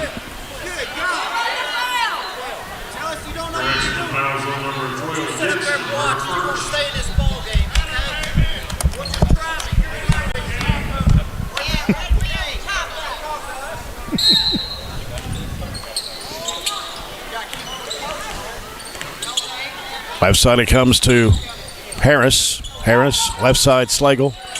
Throws it back over to Burton. Burton in the middle to Wilson. Bounce pass over to McFall. Lobs it back over to Burton. Left side, Harris. Now Harris, and she's going to have it taken away from her. It's Fortner. Throws up the shot, partially blocked by Burton. Taken by Wilson. Gets rid of the basketball to McFall. Now McFall is going to be fouled. We'll shoot free throw. Fortner for overguarding her. I think that's 4 on her. That will be 5 fouls on the Lady Dragons here in this quarter. And that will put Addison McFall at the free throw line for 2 shots. McFall averaged 2.4 points a game last year for Barren County. First free throw is good. The second group, we'll call them, that's come in here in the last half of the third period is really playing more around the volleyball line than they are towards the rim. Instead of going north and south, they're going east and west way too much. Too strong on that shot. Greene County back the other way with a 6-point Barren County lead at 35-29. They dump it down. It's picked off in there by Addie Slagle. It's been a while since they've turned it over. We need a couple more of them and some points off of them now. Yep. Slagle with it out front on the left-hand side. And try the bounce pass. It's going to be stolen. Greene County in for the shot. It's no good. Foul on Slagle. It's our 5th turnover in this quarter. And again, it's east and west instead of north and south. You've got a point guard out there who has some experience, but we have to throw around the point of the defense instead of just throwing through their arms. Fortner at the line. 2 shots. First one is missed.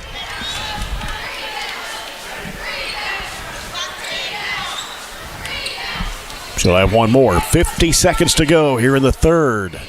Shot goes up and in. This time back to 5. And back to a 1-2-2. 3/4 court trap from Greene. McFall picks up her dribble, goes to Burton. Burton sends it back over to McFall on the left side. Reverses back right. Heads into the paint. Throws it dump in there to Wilson. She goes up and she's fouled. That is attacking the rim. Attacking the rim, and she knew she had some space to work there in the middle with that spin move and then flipped it up high. Good job by Riley keeping it up high and absorbing that contact. Foul was on Hargan, her first. Riley Wilson, 2 shots. 1 of 2 at the line tonight. First one is no good. And she'll have one more.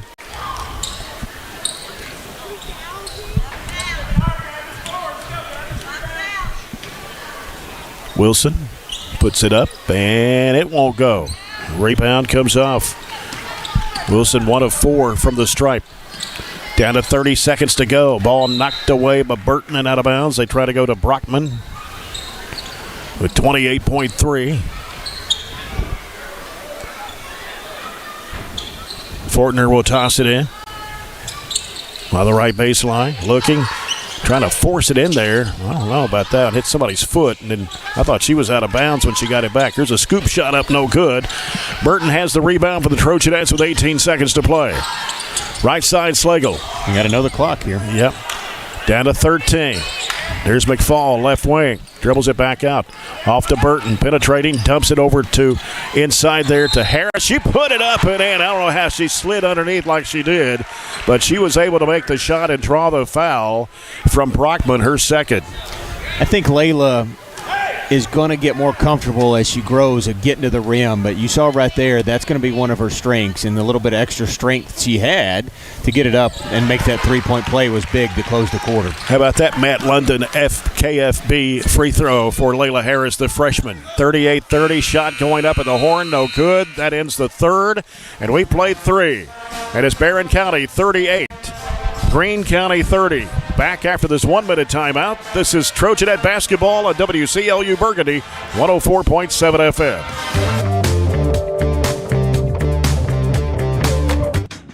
FM. Mow, dig, haul, trench. The reliable Kubota BX Series subcompact tractor is highly capable. A smooth hydrostatic transmission makes for easy operation and versatile attachments that help you handle the job. The Kubota BX Series is the #1 selling subcompact tractor in the U.S. Talk to your Kubota dealer to schedule a demo. Your local Kubota dealer is J&J Sales on the corner of West Main and Reynolds Road in Glasgow. SCRTC Connect is the ultimate Wi-Fi experience. Welcome home to reliable internet from SCRTC, your fiber optic provider. Create a tailored environment that allows you to take control of your Wi-Fi. Simple and intuitive features to keep your Wi-Fi network safe and at peak performance. Sign up for SCRTC Fiber Fast Internet today and download the ultimate Wi-Fi experience to take control of your internet. SCRTC Connect. Barren County Trojanettes 38, Greene County Lady Dragons 30. So we start quarter number 4, brought to you by Scooters Coffee. Trojanettes outscoring the Lady Dragons 17-12 in that third period of play. Greene County with the basketball. Largest lead for the Trojanettes have been 12. They dump it into the high post there to Brockman. Trying to work against Burton. She traveled, but no call. Shot out of the left corner for 3 is off the mark. And Brockman getting up slow, but now she's trying to walk it off. I don't know if she twisted an ankle or what. But I think so. She was grabbing at her ankle there. Barren County's basketball is giving Greene County time to set up in a full court press. Burton will send it over to Harris. Harris working to the backcourt with a bounce pass off to Burton. Gets it across the line in time. Back to Harris, and the corner goes to Atkinson. Atkinson dribbles halfway out. Directing traffic there. Gives it back in the corner to Harris. They come trapping her, but she got rid of the basketball in time over to Atkinson. Diagonal pass is too wide for Bird. It goes out of bounds. That's the definition of forcing it right there. Shelby was clapping for it and asking for it, yes, yeah. But you had to pass it through too many hands to get it on the mark. Fortner with it for Greene County. Into the front court against Shelby Bird. Goes off the right side. She fell down. Ball gets loose. Harris has it. Harris to the rack. Puts it up. It is good. 2 pretty good drives there from Layla. Back-to-back buckets, and we're back to 10. We haven't done the play of the game tonight. We need to do that. Well, I'm not sure what actually stands out yet. Yeah. 40-30, a 10-point lead for Barren with 6:50 to go in the ball game. Brockman, crossover, spins in the lane, up and under, has it batted back to her, and she put it up and in. Initially, that was pretty good defense, and it was just unfortunate that it got batted right back to her before we could turn around and defend again. 42, Atkinson with a bounce pass to Burton in the middle. Bird, bounce pass down underneath the brag, and she picked it and off the glass. Good assist. We're getting some points in the paint now, too, instead of just solely relying on that 3. We're still dismal from 3. We're just 3 of 19. 42-32. Almost a steal there by Harris. And there's an extra step there. No whistle. Ball got loose, but Greene County keeps it alive. Clopton with another right wing. Back out to Fortner. Fortner fakes, drives against Bird. Shelby trying to stay with her. Swatted away. Stolen by Atkinson. And a foul going to be called on Fortner. And I'm not sure. Let's see if that is her fourth.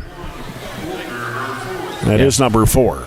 Our defense has really turned up the pressure out front. They're getting a ton of steals. You saw right there. And it's the off-ball help that's coming to knock it away and then leads the break. That time they fouled us to keep us from scoring. Right. Shelby Bird into Bragg in the corner. Atkinson wanted to shoot the 3. Bird will from the left wing. Got it. We're shooting the ball slowly better. Yeah. We were 6 of 15 there in the third quarter, and we made both of our buckets to start the fourth. So slowly but surely, we're starting to increase that lead, now up to 13 as we've made, I think, the last 5 points. And Shelby Bird with her third Riley Dental Group 3-point shot tonight. All of our instant replays tonight are brought to you by the Glasgow Electric Plant Board. Coming up, we'll have the Player of the Game brought to you by CPC Commodities, the Player of the Game by Southern States. We'll talk with Coach Piper Lindsay right after the game, too, as we still have 5:45 remaining. Shelby Bird now, who had just 8 points the first half, all in the first quarter. Here in the second half, she has 14 and a total of 22 for the game. She had her first 11 of the third period, I think, all by herself. Yep. Greene County basketball. Fortner. No, this Greene County team is quite young. Yeah, I think they'll be okay. 3 sophomores, freshmen in the lineup. And here's a 3-point shot that's in and out. Bragg gets the rebound. Outlet pass up to Bird. Bird will drive, throws up the shot and in. Threw it right over the rim and in. Good rebound and outlet by Hannah there. Another thing her length enables her to do, just throw it up over top of everybody once she goes and gets it. 24 now for Shelby Bird. Driving to the right side. They get it in the corner there to Jewell. Jewell's working against Harris. It's freshman against freshman out there. And Jewell loses it out of bounds. And it'll be Barren County's basketball as Addison McFall and Addie Slagle return to the Trojanet lineup. Shelby Bird will go out and Mahala Burton will go out with 5:02 to play and a 15-point lead now for the Trojanettes at 47-32. Shelby's got half of them, doesn't she? Yeah, 24 to 47. More than half, actually. A little more than half, yeah. Here's Atkinson. Pass batted over to Harris. Now Slagle with it. Slagle looking for Harris. She's got it. Bounce pass with the left hand over McFall. McFall picks up her dribble. Bounces back over to Harris in the corner. Slagle. He got it. That's what you like to see. Yeah. Starting to heat up the nets now with a Riley Dental Group 3-point shot. That's Slagle's second of the night. That's 50-32. Haven't missed in the fourth quarter yet. Out front with it now, Dixon. Dixon dribbles to the right wing, trying to hand it off in there to Fortner. Fortner drives. She may have shuffled her feet. Shot goes up way short. They slap it back in bounds, and we'll have a jump ball possession to the Trojanettes with 4:13 to play. Riley Wilson back in for Barren County. And going out will be Layla Harris. Layla Harris getting some good minutes there. Actually, Ann Ashley's going out, I think. Okay, Harris. I thought Harris was headed to the bench, so it's actually Atkinson.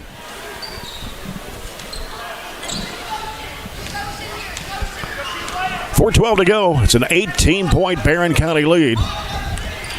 Slagle working with it out front against Clopton. Right side McFall looking for Bragg. Can't find her. Then McFall, they reach in and tie it up. That's Dixon. Yeah, you can't do much with it when you put the ball over your head, and you have to bring it down to do anything. When she tried to do that, they grabbed it and tied her up and turned it over. 17. So it's 17 turnovers tonight. Greene County with the basketball. There's a lob down into Brockman, and she puts it in. Brockman has 12, and it's 50-34. Harris with the basketball. Back out to Slagle. 3:39 to play. Bragg in the left corner, feeds it to Wilson, goes in for the shot, had it partially blocked, try to get it back, ripped it away. Loose ball on the floor. They got rid of the basketball. They go back into Bragg as we got two post players in there. We got a whistle and a foul, and it will be on Dixon, her second. So now you've got you got Wilson and Bragg for the moment. Now a couple of changes here as Shelby Bird returns for Layla Harris. Hannah Bragg's going to go out. Carly Hagan in to replace her. Bird into Hagan, goes up with a shot, had it blocked and out of bounds. It'll stay with the Trojanettes. A good play. Yeah, it was well designed and executed. Just they tipped it away at the last second. McFall, Slagle, right side, Bird, another three, and it's going to come off. Rebound in there by Greene County. Stolen away by McFall underneath to Hagan. She puts it up. It's no good, but a foul. Couldn't buy that layup. Both times she had a left-handed layup, and they both fell off the rim. And Dixon commits her third. And number 3 of the fourth quarter. Carly Hagan, 5'7" junior. Again, transferred over from Glasgow. Was the second leading scorer last year for the Lady Scotties. Misses on the first. She'll have one more.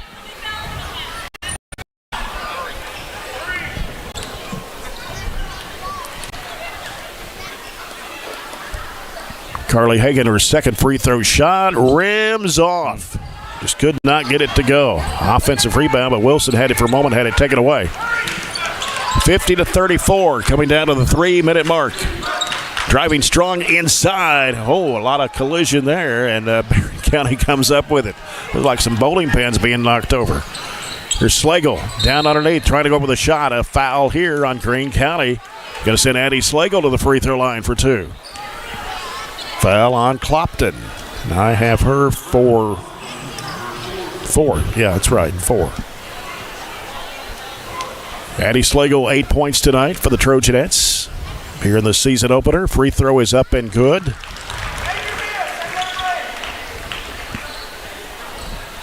(51-34).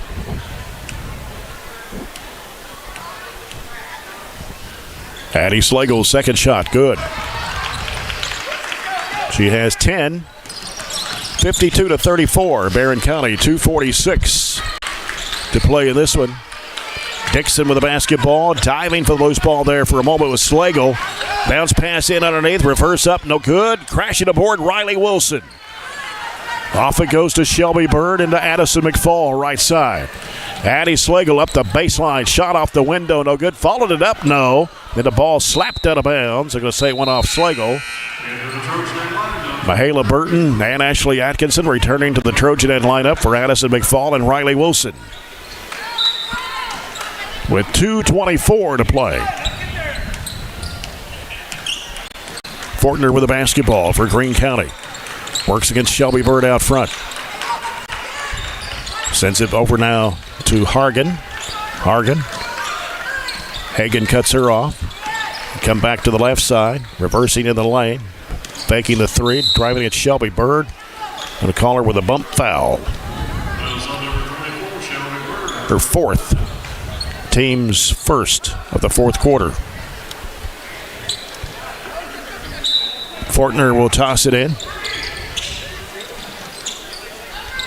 Just throws it out there. It's caught there by Dixon. Dixon against Atkinson. Now here's Clopton.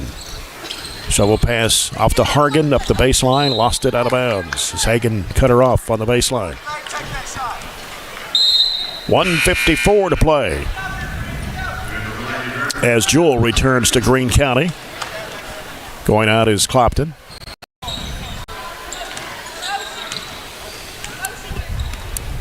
Mahala Burton walks it across the timeline into the front court. Finds Bird in the lane. Sends it out to Slagle for the three. It is in and out. Battle for the rebound. Greene County's Brockman comes out of there with it. Brockman driving. Stops. Gets cut off. Out for a 17-footer that's good. Straight away by Fortner. 52-36 and a minute 24 to go. Burton with it out front. Off it goes to Hagan. Hagan looking down in the corner to Atkinson. Atkinson dribbles out off to Bird. Bird fakes, drives in the lane, and a crowd underneath with the left hand lays it up and in. Nice move by Shelby Bird. Timeout to get some players in. 20. Get Alexis Cannon. Also Ava Mullins. Who else we got coming in? Reagan Griffiths. Okay. And Layla's going back in, and I think Hannah Wilson's going back in. Okay. Could be the 5, I think. We'll see when they walk out on the court there. Come out of the huddle. Cannon, Griffiths, Mullins, Wilson, and Harris. Okay. That's your 5. 1:06 to play. Shelby got 26. Is that what you had? Let's see. 19, 26. Pretty good night. Pretty good night. She's going to have nights where she gets 26. She's going to have nights where she gets 16. She's going to have nights, hopefully, where she doesn't get 6 very many. But we're going to have if she does, somebody else is going to have to score. That's for what sure. I was going to say. We're going to have a supporting cast no matter what, and some people step up and pick up some points. Yeah. Greene County has, here's a bad pass right in the hands of Mullins, and she threw it away. And then it's knocked away. It's stolen by Hannah Wilson. Hannah Wilson gets bumped, but gets it over now to Cannon. Has the shot blocked from 18 feet away, and then she stepped on the end line trying to save it. Greene County will have the ball. Going to get Reagan Wilson. And also in is Miley Commons, a 5'3" freshman. So everybody getting a little bit of action tonight. I think that's all 15. Down to 40 seconds to play.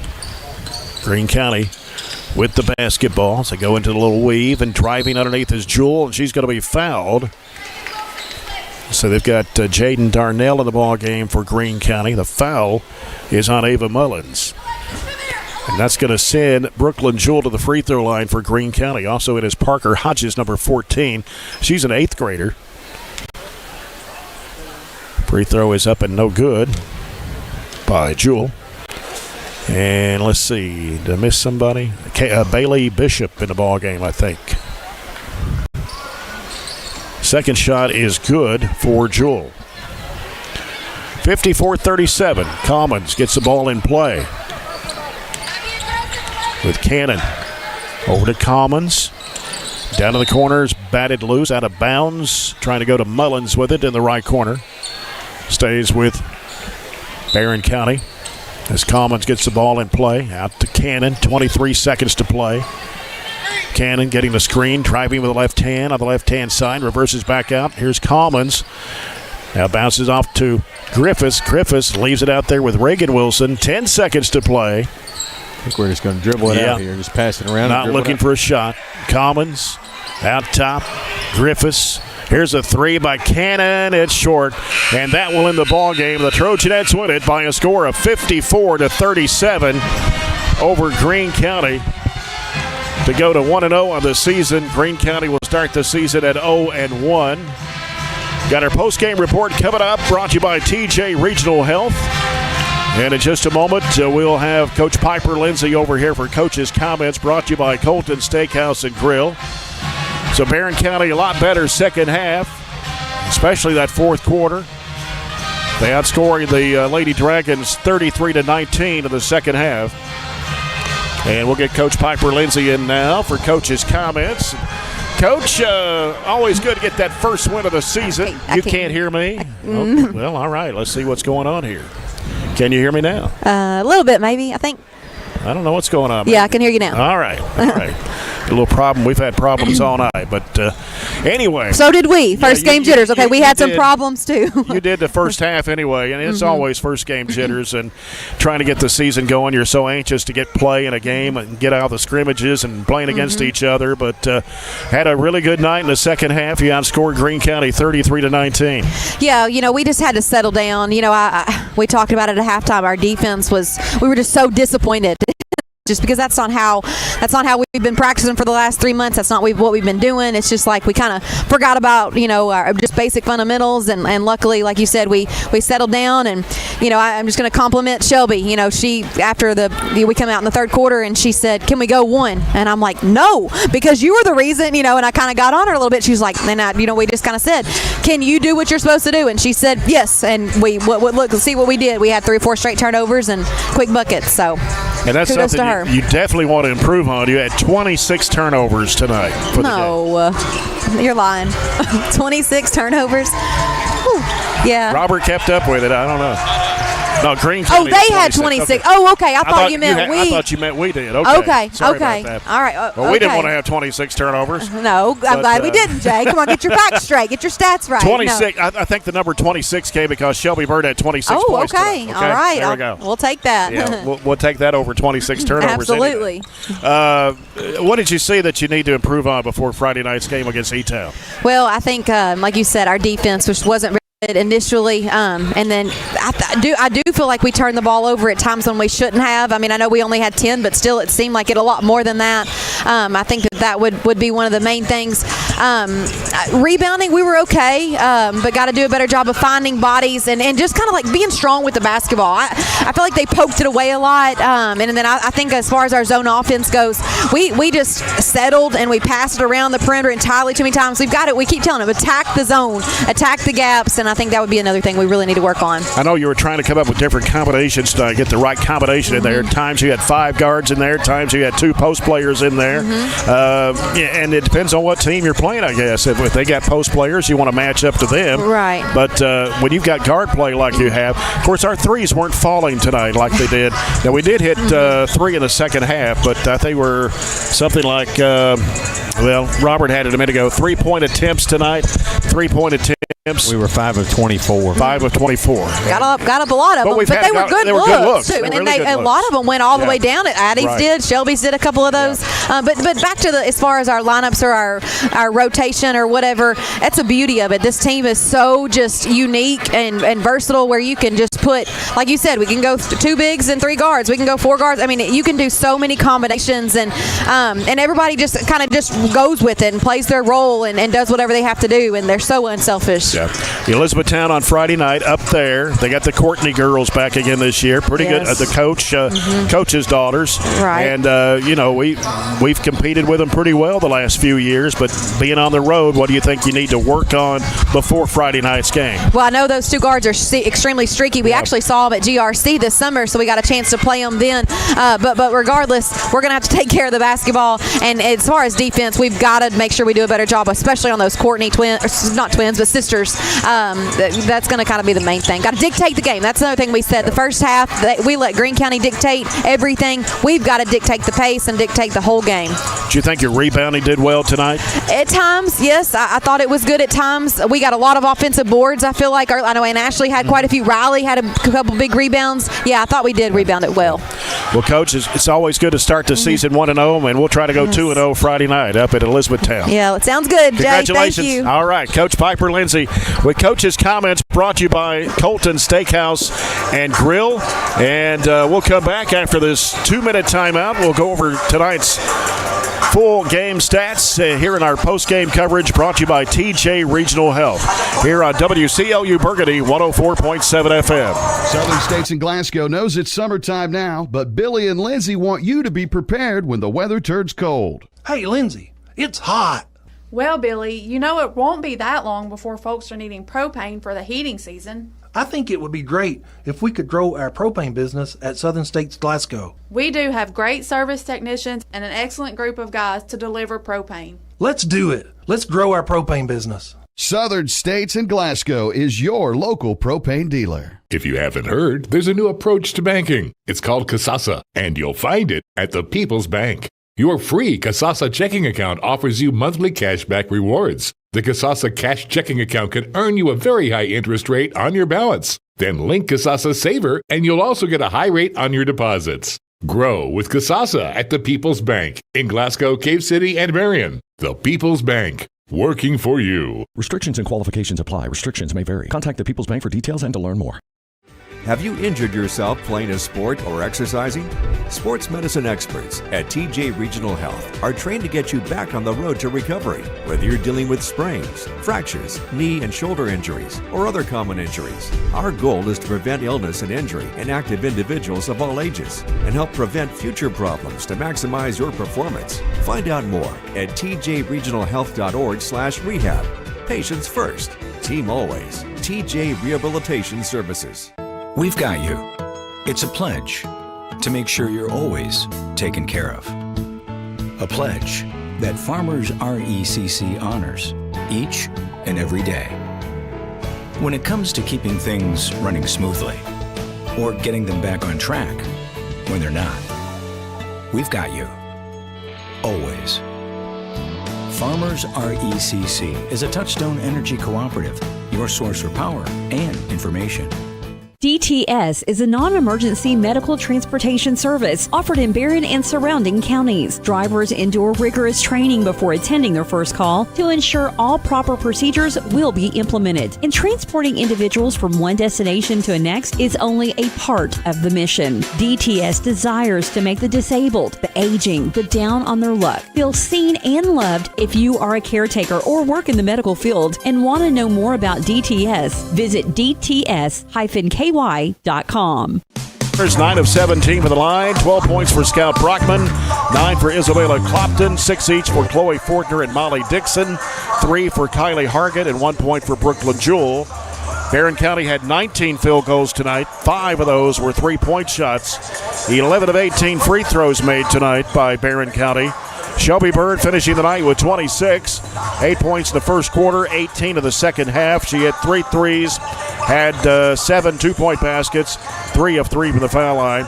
The only other player in double figures for the Trojanettes tonight, Addie Slagle, had 10 on a couple of threes, a 2-point basket, 2 of 3 from the foul line. 4 points for Ann Ashley Atkinson and a couple of field goals. 3 free throws for Mahala Burton tonight. That was all of her points. Addison McFall scored 3 on a field goal and 1 of 2 from the foul line.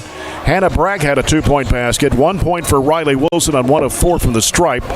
Layla Harris came and scored a couple of field goals and a free throw for her 5.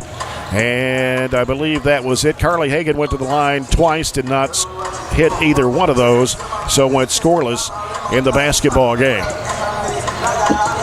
And that's some of the stats there. Let's look at other stats brought to you by McDonald's. All right. So, very unofficial as always. I had us 18 of 53 from the field for 34%. 5 threes tonight, 5 of 24 for 21. So over or almost half of our attempts were threes. I thought what we did, though, in the game, we settled down, did not take as many threes late, especially when we're getting turnovers, we're getting fast break, we were moving it around, attacking the paint, and that's what kind of allows us to steal the deal a little bit later on. Greene County was 13 field goals out of 41 attempts. They were 2 of 8 from 3. So they didn't shoot as many threes, but shot 25%, 32 overall for the game. We turned it over 17 times. They turned it over 26. We out-rebounded them by just 2, 32 to 30, 10 offensive boards, 8 for them. And I think it's hard in a game like that to pick. It's obvious Shelby's the player of the game. You got 26, you got half the points. I mean, you're the player of the game. But it's hard for me to pick a singular play. What I think we did that was the play of the game, if you want to say multiple plays, was we put her at the point and she just got steal after steal after steal. There were where she had that 11 straight. She had 3 back-to-back steals. She had a couple later breakaways, and we got back-to-back-to-back layups. Layla had one of those. She had a couple. Like, those were what sealed the game for us and really kind of put it out of reach. So when you think about plays of the game, it's why you won the game or why you turned the tide, something like that. So that's why I think those were the plays of the game, putting her on the point of that pressure we changed to in the half court, really getting those turnovers and fast break layups to get some easy points where we were struggling, honestly, in the first quarter in the first half, shooting the ball at only 27%. Yeah. So, plays of the game brought to you by CPC Commodities, and Shelby Bird is our Southern States player of the game tonight with 26 points for Coach Piper Lindsay.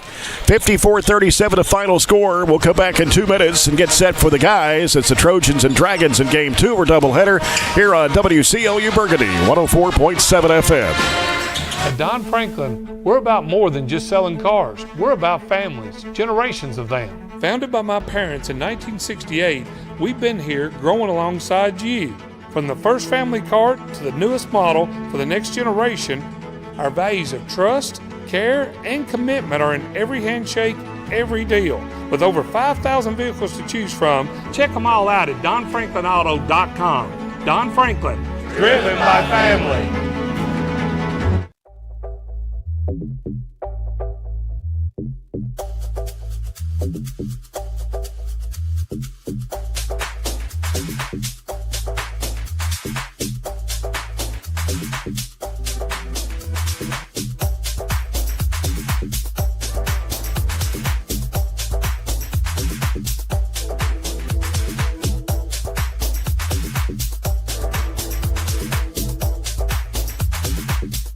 Extreme Health Club and Extreme Fitness for Women, both with 24-hour access, and Extreme Blend Smoothie Bar to help you refuel and recover. Over 8,000 square feet of weights in Extreme Health Club, and ladies only at Extreme Fitness for Women, including tanning beds, both with access to saunas, infrared saunas, and the 90-degree saline therapy pool. You'll love the wide variety of classes with experienced instructors. Personal training is available and with the best in the business. Call or stop by today and see what everybody's talking about. At Kuzma Family Dentistry, we specialize in changing smiles and changing lives.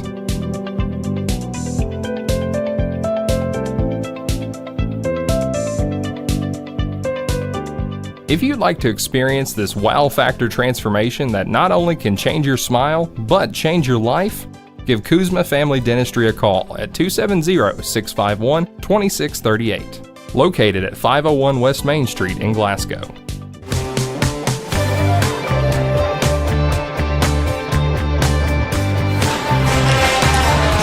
Last year was a rewarding season for 18th-year head coach Warren Cunningham, finishing the 15th district with a championship, getting to the semifinals of the 4th region tournament before losing to Clinton County 56-47, plus winning 20 games. But this year, it'll be a much different look as the Trojans graduated 7 seniors from last year's team that included Tate Spillman, Bray Bewley, Joshua Decker, Waylon Clemens, Jackson Reese, Will Spillman, and Ian Mannion.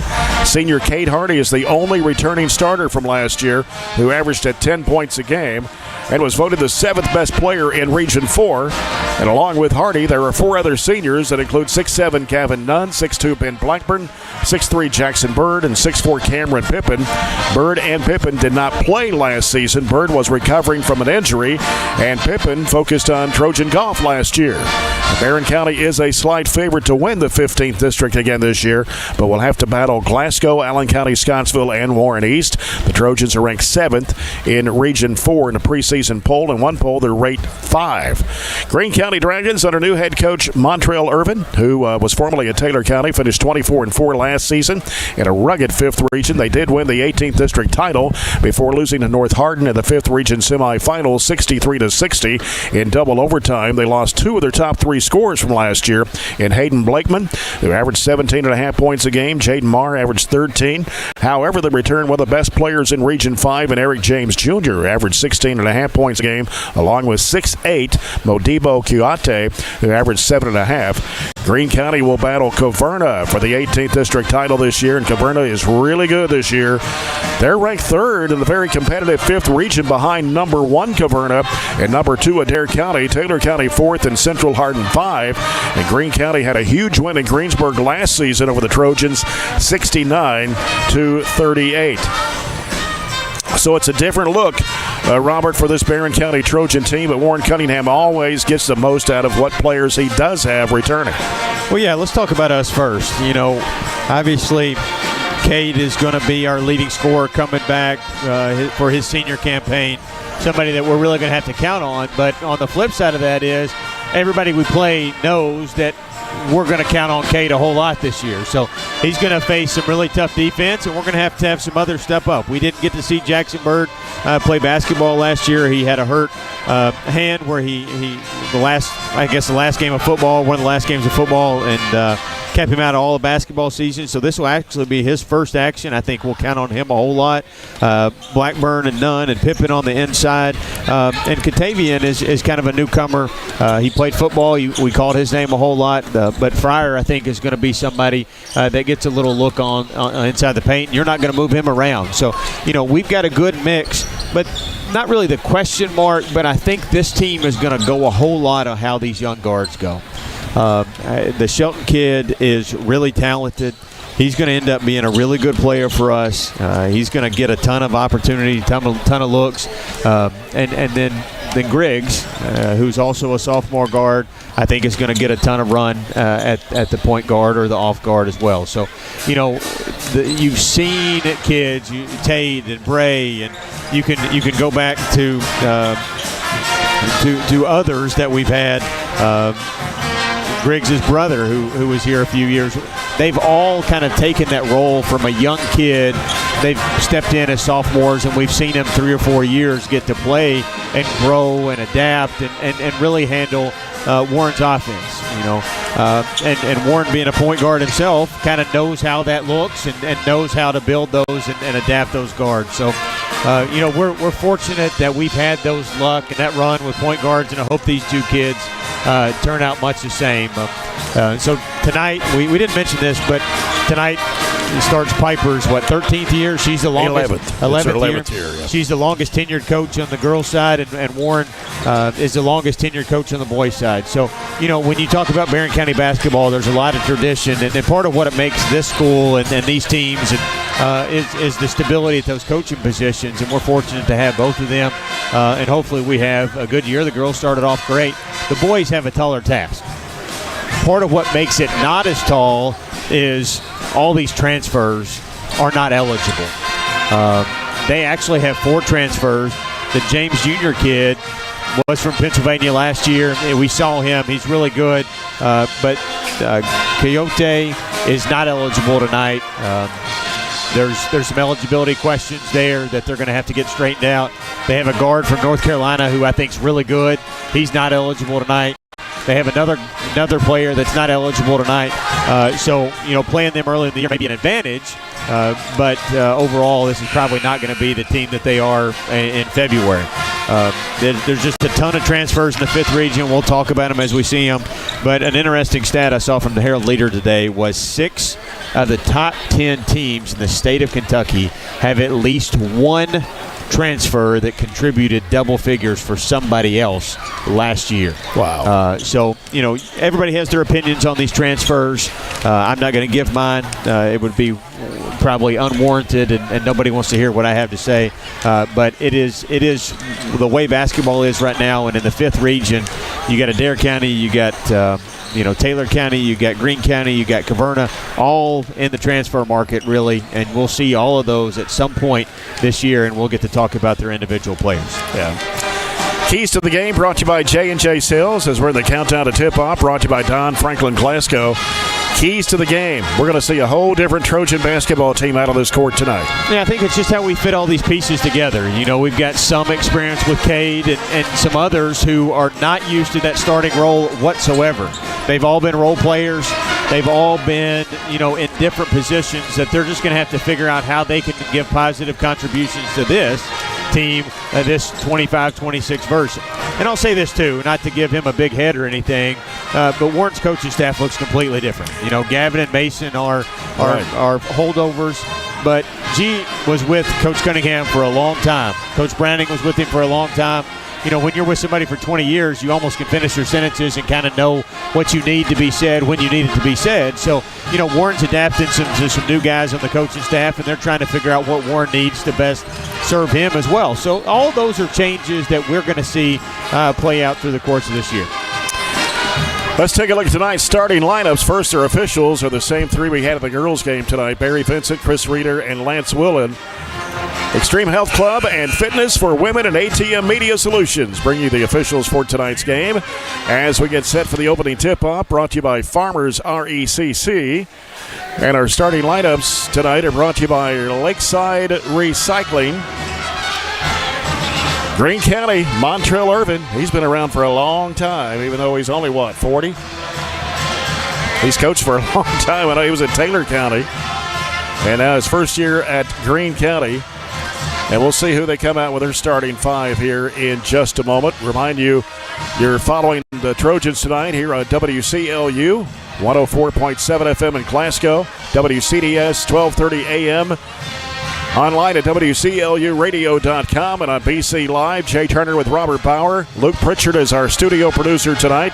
Aaron Russell and the BC Live crew heading up the live stream as we follow the ball game for you tonight, both on radio and television.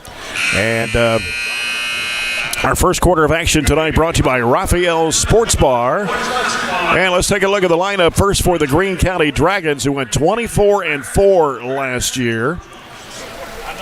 18th District champs, went to the semifinals, lost in double overtime to North Hardin, and they're in a dark green uniform with gray numbers. That's even worse than what we saw earlier in the girls' game. Not a fan at all of the kind of monochrome look there. No.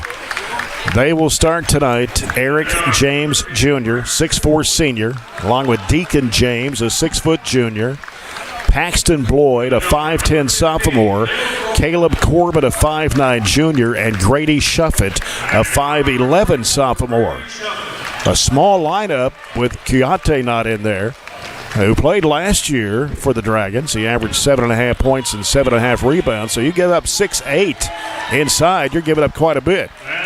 Yeah, they have absolutely no size without 6'8 in there. Yeah. And we, conversely, have a ton of size, and you'll see that as we announce our lineups. Trojans under 18th-year head coach Warren Cunningham. He's won 310 games for the Trojans over the 18 years. 15th District champs last year. A new sort of assistant coaching staff. Craig Pippin, who's been a head coach at Glasgow, at Russell County. Gavin Withrow, Tucker Kirkpatrick. Tucker coaching the JV, Gavin the freshman, Mason Bunch also, and the staff as well. They're going to be in white uniforms tonight with scripted Trojans across the front and Burgundy outlined in gold with burgundy and gold stripes down the sides. Cade Hardy, number 23, a 6', 155-pound senior. Weston Shelton, number 3, a 6', 160-pound sophomore. Played in only 6 games last year for the Trojans. Ben Blackburn, 6'2", 155 senior, who averaged 2.8. Hardy, by the way, averaged 10 points a game.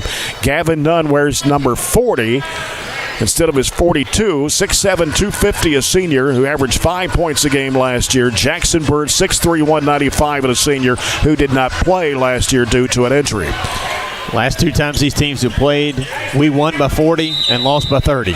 So hugely lopsided games. We'll see if we get a tight win tonight. None of the jump circle with James, and Nunn gets the tap to Jackson Bird, and the Trojans will control it here with Weston Shelton, the point guard, and the bounce pass knocked away, and immediately we got a foul. They try to feed it to Jackson Bird, and the foul is going to be on Bloyd of Greene County, his first, and the team's first.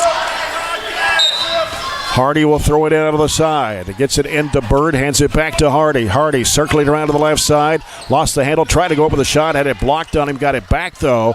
Shelton with it on the left side. Over to Blackburn. Blackburn comes across. He'll give it to Shelton. Back out to Hardy to reset.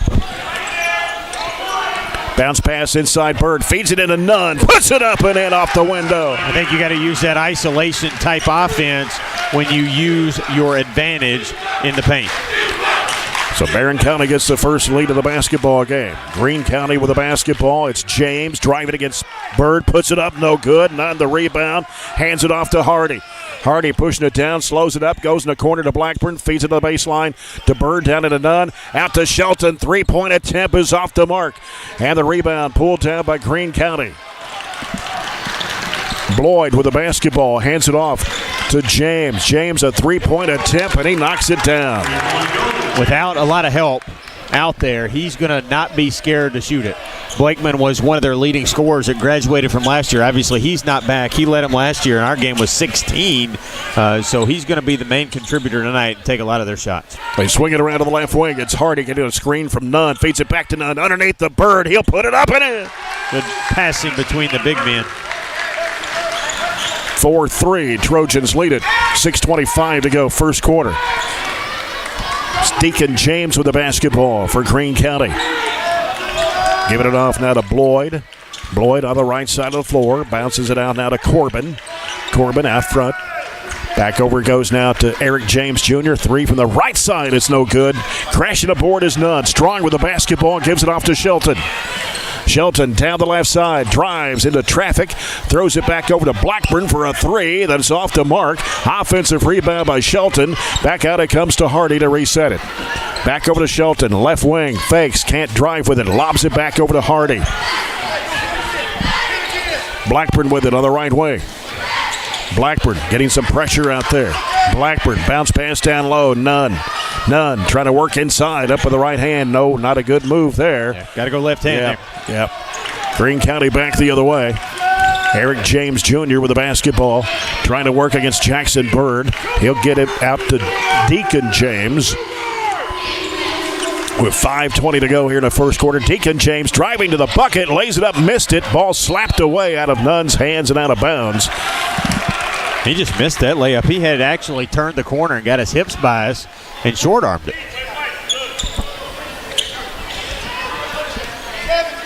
Cade Hardy brings it up for the Trojans. Here on the right side of the floor. Left-handed pass goes through the hands of Blackburn. In the hands of Eric James Jr. Trying to make a move on Bird. Puts it up and in and a foul.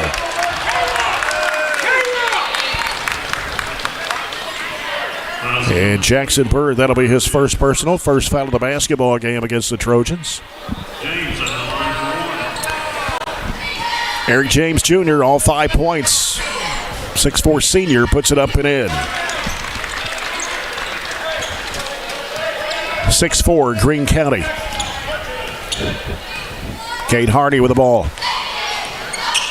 Bounce pass inside. Blackburn at the free throw line. Looking around, dribbles, gives it over the right side to Shelton, lobs it down there to Nunn, kicks it back out to Blackburn, over it goes to Hardy. Feeds it to Nunn, left elbow, turning, back over to Blackburn. Blackburn back out to Hardy once again, getting pressure out there from Corbin. And now with it is Weston Shelton. Drives into the paint, goes up with a shot. He's fouled.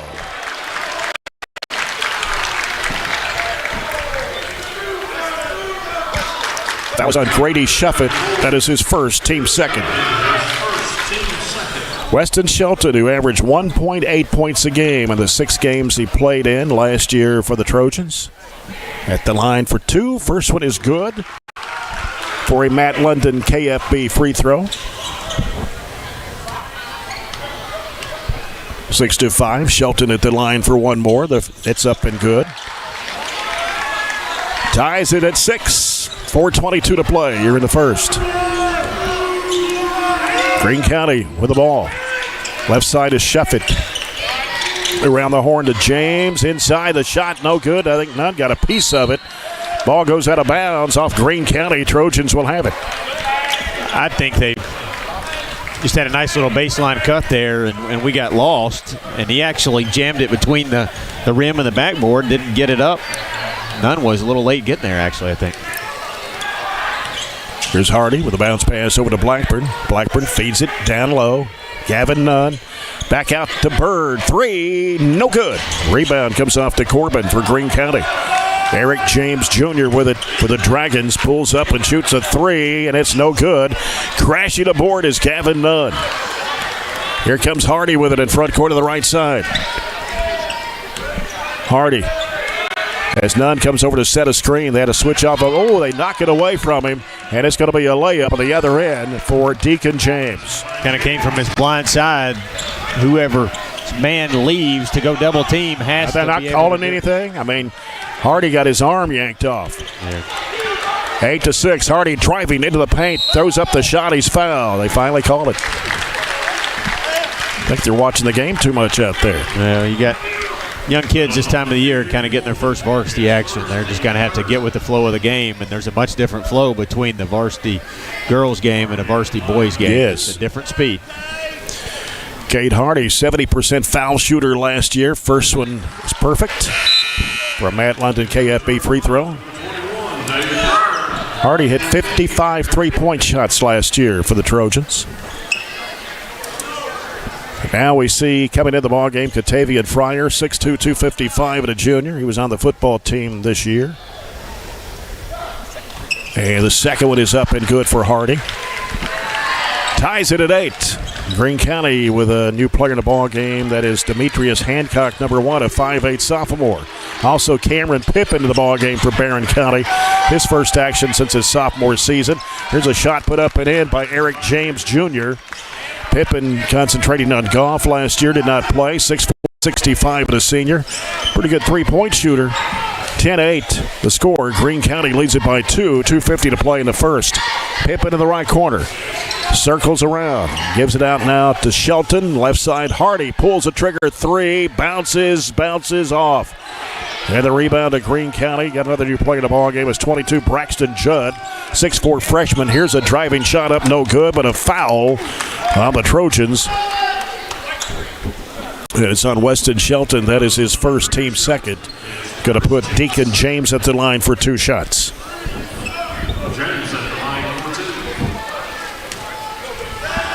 First one is up and good. Coming in for the Trojans now is Maddox Griggs, 5'10", 135 sophomore. He played in 6 games last year, averaging 1.2. Second shot is missed. They get the rebound, though, and out for a 3-point shot. That's good. They get a 4-point play out of that after all.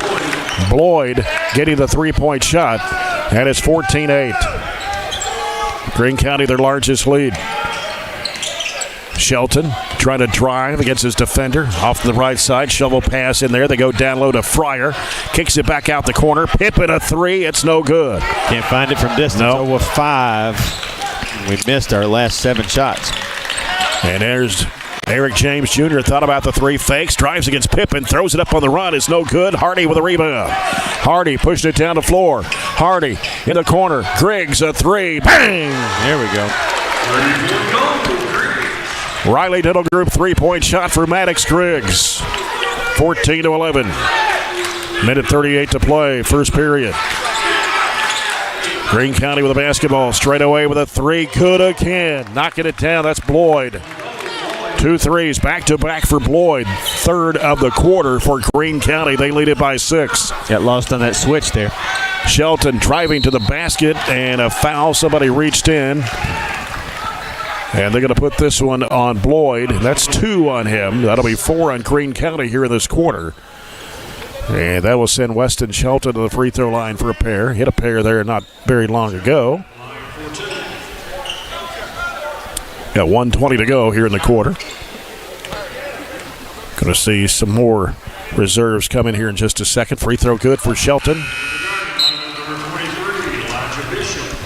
Elijah Bishop, number 23, a 5'9 sophomore, and number 12, who I do not have on the roster, unless he's dressed in a different number tonight. Shelton puts it up, and it is no good.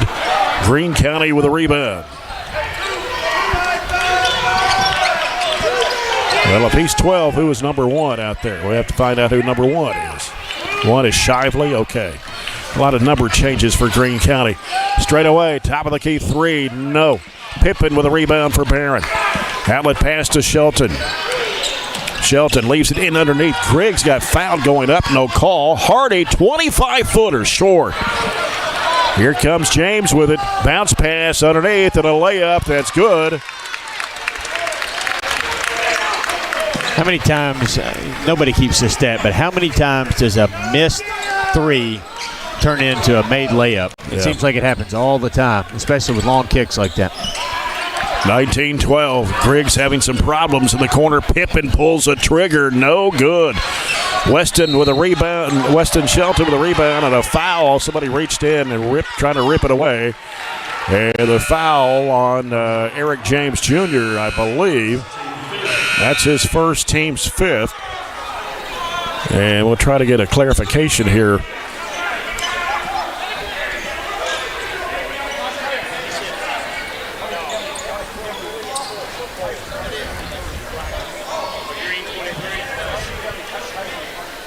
I thought he signaled 5 there a second ago, but I'm not sure 5 was in the neighborhood.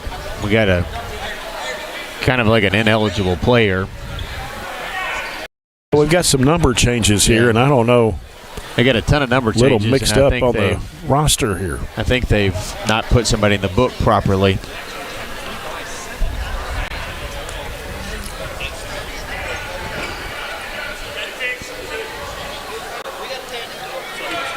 So it'll be a technical.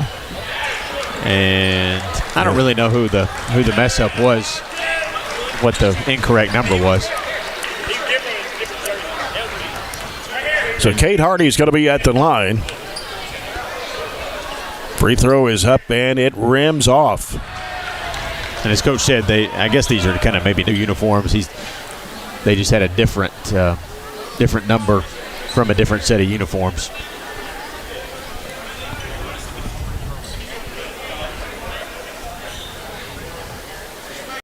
So it's a 2-shot foul. So the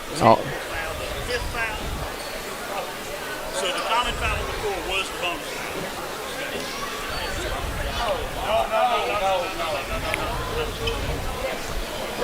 bonus. Still trying to figure it out here. A little confusion going on.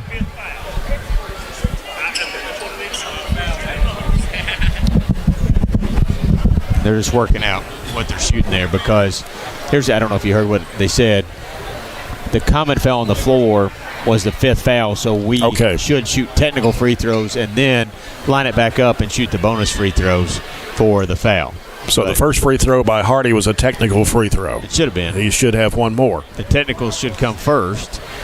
Well, you don't just play it, so. Yeah. So Hardy gets one of 2, and then. So he needs to shoot 2 more, and then we'll get the ball back. But Griggs was the one that got fouled, right? Yeah. Okay. He tried to shoot 2 more. Yeah. So Maddox Griggs at the line. Free throw, good. That's on the head coach. He said it's on me. He's the one that fills out the book, but there's also somebody, when you have 12 assistant coaches, there's also somebody's job is to go check the numbers. That's true. And say, hey, I mean, I was a little OCD about things. I'm sure everybody would tell you that, but. So Maddox Griggs hits both Matt London KFB free throws. So it's already a 3-point trip. It could be more. Yeah, 19-15 now, Greene County. 25 seconds to play here in the first quarter. Griggs with the basketball, getting pressure. Trying to reverse it back to the left side, driving. Hooks it over now to Carson Browning as the ball game. Stops. Ooh, he got fouled. Got his defender up in the air. And Carson Browning will shoot a couple of free throws here. Browning, a 6'4", 175-pound junior who appeared in 15 games last year for Coach Warren Cunningham. So 2 shots for Carson Browning. First one on the way, good. Trojans have only missed 1 free throw in this first quarter of play. This first quarter is brought to you by Raphael Sports Bar. Second shot for Browning, also good. So that makes it a 5-point trip there. Matched their 4-point trip and added 1 to it. 10 of 11 at the line for Barren County. Only 3 field goals, one of those a 3. It's 19-17, 4 seconds to go, and out of control was James, and he's going to be fouled. There's fouls on Maddox Griggs. Fouls on number 5, Griggs. And so Eric James Jr. will head back to the free throw line. He has 8 points this quarter for the Dragons.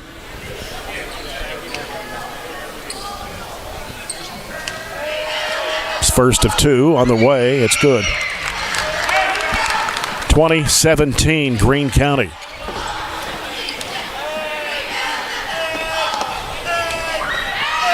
Second one on the way. Missed it. Rebound comes off. It's Cade Hardy, not have time to get a shot off. That ends the first quarter. And after one, it's Greene County 20, Barren County 17. We'll return in 1 minute as you're following the Trojans on WCLU Burgundy 104.7 FM. It's been an amazing 33 years. I've been blessed to have someone by my side that I can count on no matter what. Like 3 years ago when I had that car accident, you really came through for me. So I just want to say thank you, Alan, for being my Farm Bureau insurance agent. Kentucky Farm Bureau, big on commitment. Oh, he's been great too. Growing up is realizing that everyone who told you to eat your breakfast when you were little was actually eating this for breakfast.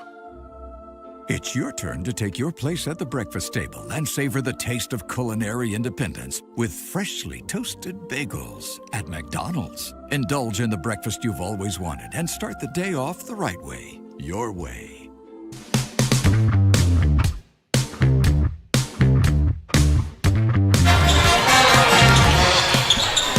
20-17, Greene County leading Barren County as we go to quarter number 2. Second quarter brought to you by CRS Construction. Jay Turner with Robert Bauer, Luke Pritchard, our studio producer. Barren County with 3 field goals at first quarter, a 3 by Maddox Griggs and a field goal apiece from Gavin Nunn and Jackson Bird. And Trojans were 10 of 11 at the free throw line. They start the second quarter with Pippen, Nunn, Browning, Hardy, and Griggs for the Trojans. Greene County with the basketball. Send it out to Deacon James, who's back in the game, and the ball skips off the foot underneath the Greene County player and out of bounds. Their first turnover. We only had 2 in the first quarter, but they had none, so it's the first one of the game. They shot the ball really well, and as you said, free throws are the only thing that kept us in it. We did not shoot the ball well, only 1 of 7 from 3. Here's Hardy, baseline shot, no good. Battle for the rebound, gets knocked around in there, and Browning comes up with it, had it knocked loose. Down to the floor, Greene County slides out of bounds, and the Trojans will get it back. Jackson Bird will come back in the ball game for Cameron Pippen.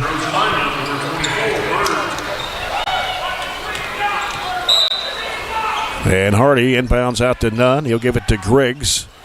Griggs over the left side. Hardy pulls a trigger with a 3, and it's way short. Got a foul underneath the basket. They could call Nunn for pushing off. And that's going to be his first, team's first of the quarter.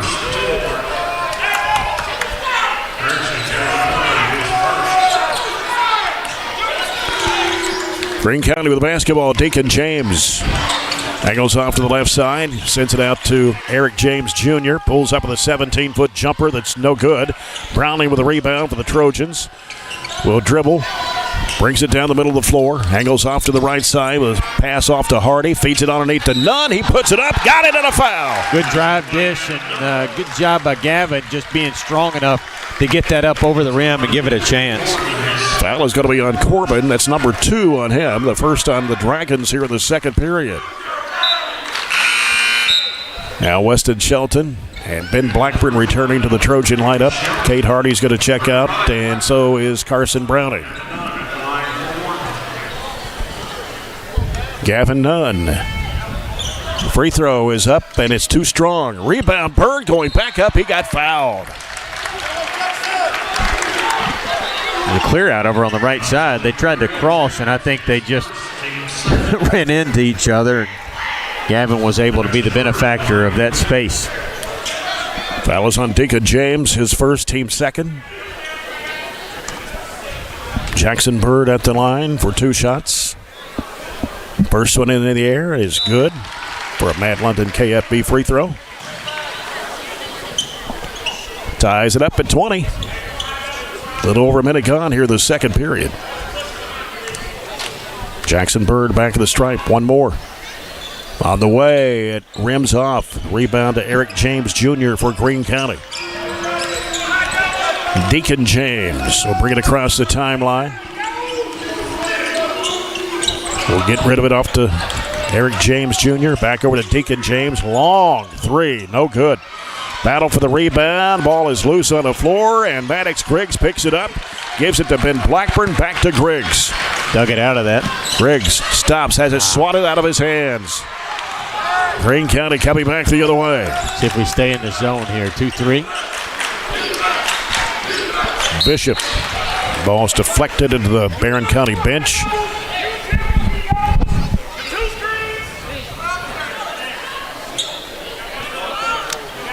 And it'll be Bishop to toss it in for Greene County. So gets it out to Deacon James. James working the right side of the floor, getting a double screen. Pulls up, gives it left side. Bishop a three. It's no good. Long rebound. Comes right back to Deacon James. Dumps it off to Eric James Jr. underneath. And I thought it went off him and out of bounds, but they say it went off the Trojans. And so Cade Hardy and Katavian Freider will check back into the Trojan lineup. Maddox Griggs and Gavin Nunn will check out. And then for Greene County is Paxton Bloyd, who will replace Bishop. With 6:05 to go here in the first half, it's 20-20. And having some trouble, they finally find Bloyd out front with it. He'll be defended by Cade Hardy. As he works with it against Hardy, wants to drive, spin move, off balance, fade away, got it. 8 points for Bloyd. 22-20, Greene County with a 2-point lead. They're pretty solid. I'd hate to play them here in 3 or 4 weeks when they get 4 infused transfers here. Right. Here's Blackburn getting the screen from Bird. They come chasing Blackburn out there for the moment. Right side, it goes to Shelton. Shelton gets a screen from Fryer. Had it knocked out of his hands and out of bounds. It goes back to the Trojans.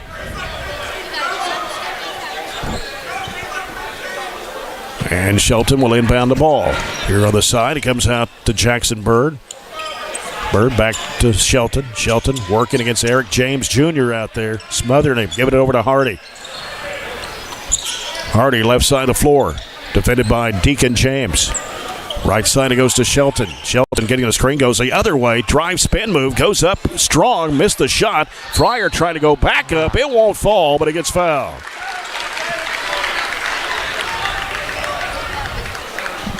Foul is on Bloyd, and I have him for 3. I'm not sure if that's right or not. Yes, that's 3. Okay, it's up on the board. Fryer at the line for 2 shots. First one is no good.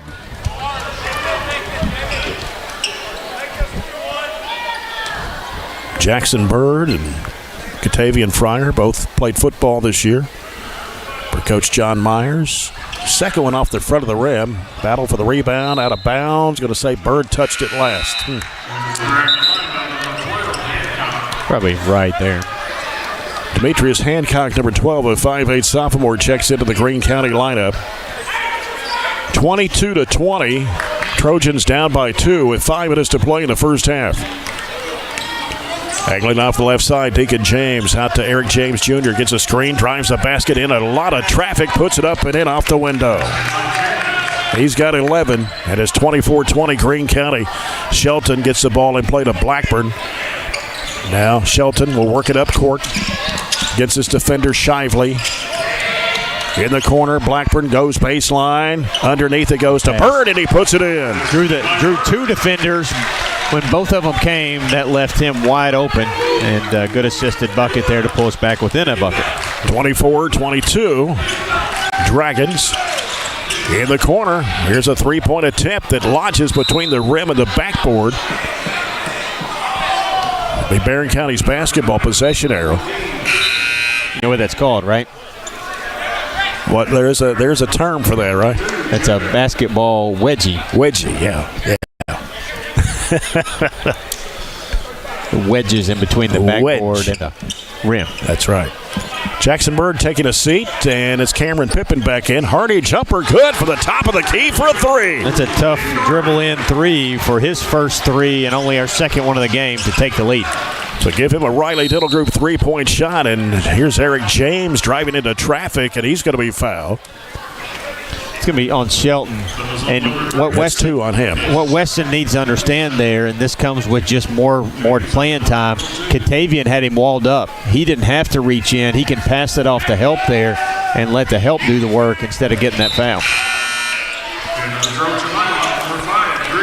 So Maddox Griggs will come in for Weston Shelton, who will sit with those 2 fouls as we're halfway through the second quarter. Second shot is good for Eric James Jr., and Coach Montrell Irvin wants a timeout here. Halfway through the quarter. Yeah, 4 minutes to play, first half, 25-25. We'll take a 30-second break and be back here on WCLU Burgundy 104.7 FM.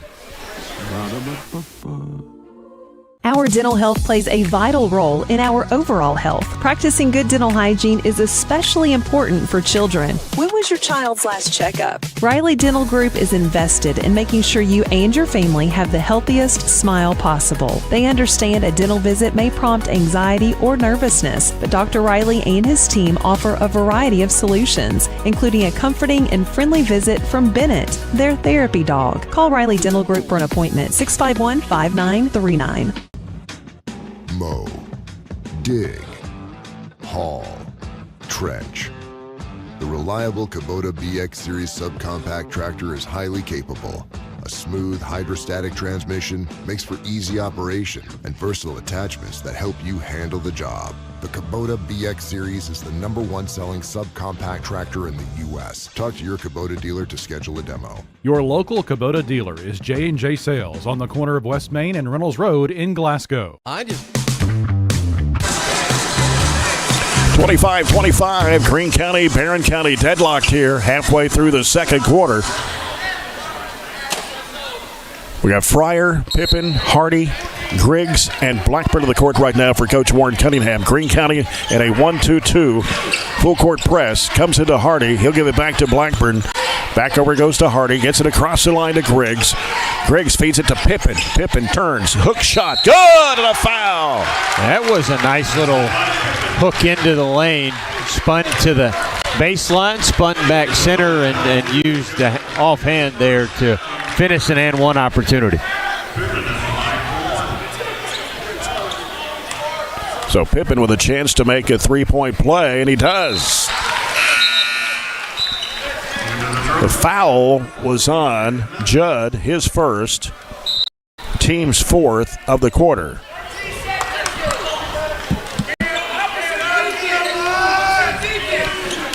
Greene County with the basketball. Barren County leading 28-25. They try to set a screen out there for Deacon James. They give it to Eric James Jr. Back to Deacon James. They feed in the middle. Back for a three-point attempt straight away. In and out. Rebound comes off to Gavin Nunn. Lucky there.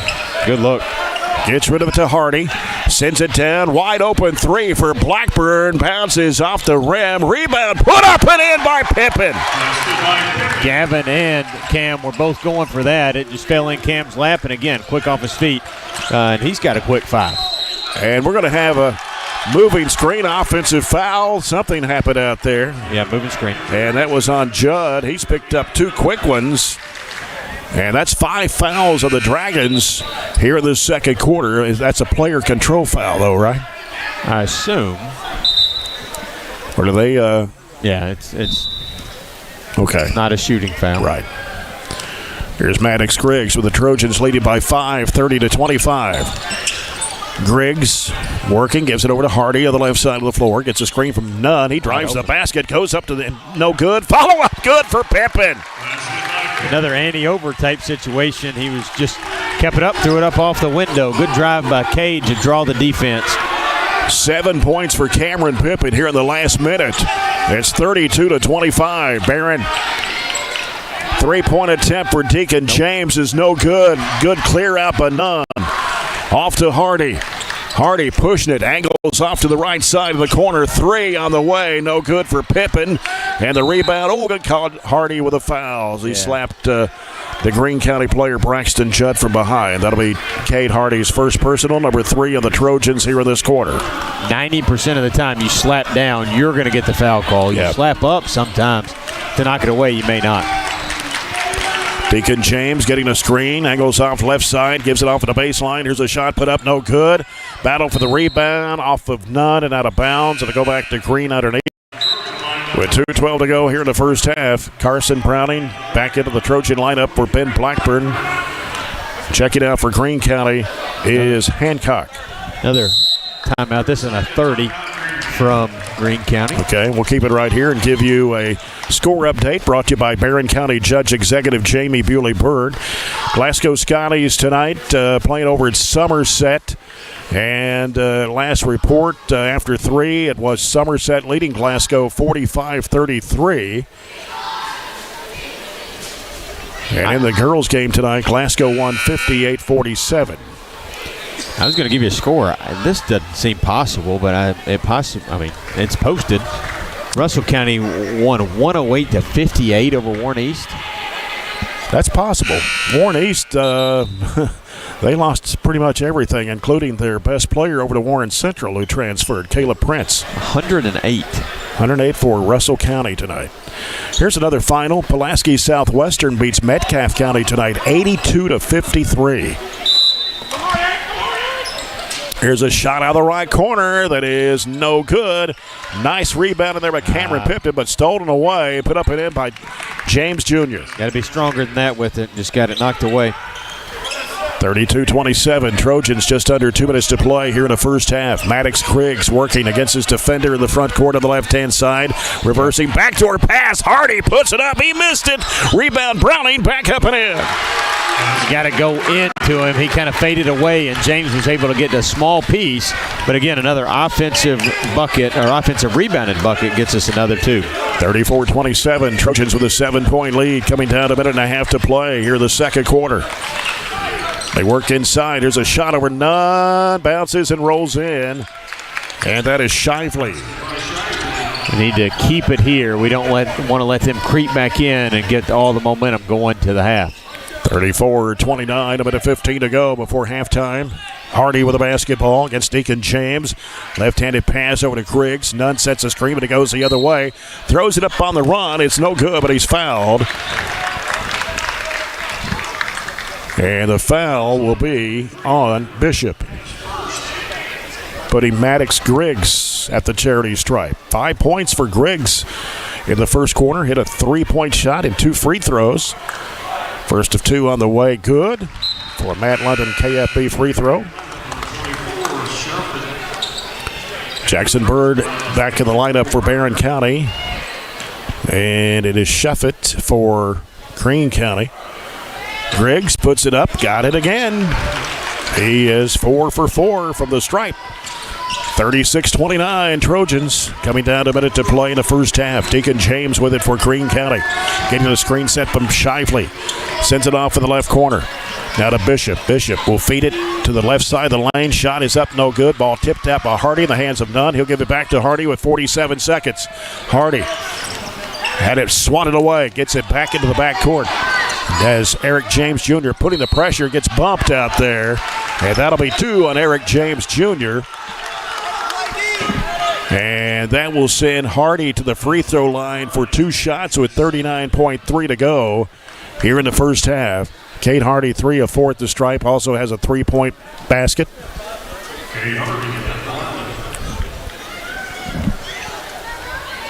And the first of 2, good. Kate Hardy was 7. 37-29, Trojans. Second shot of the way, good again. Largest lead for the Trojans, 38-29, 36 seconds to go before the break. Here's Deacon James with the basketball, gets a screen from Shuffett, dribbles to the left side. Eric James Jr. in the corner, Bishop a 3, nails it. Didn't need that. The first 3 of the quarter. 38-32, Browning gets the ball in play to Hardy. So he turns up court with 18 seconds, pushing it down the floor. Holds up now, 13 seconds to play. Holding it for 1 shot. 6-point lead for the Trojans. Largest was 9 before that 3-point make by Greene County. Nunn at the left elbow, out to Hardy. 3, bang! Got to make that. Right before the buzzer. And the 3-point shot made, a Riley Dental Group 3.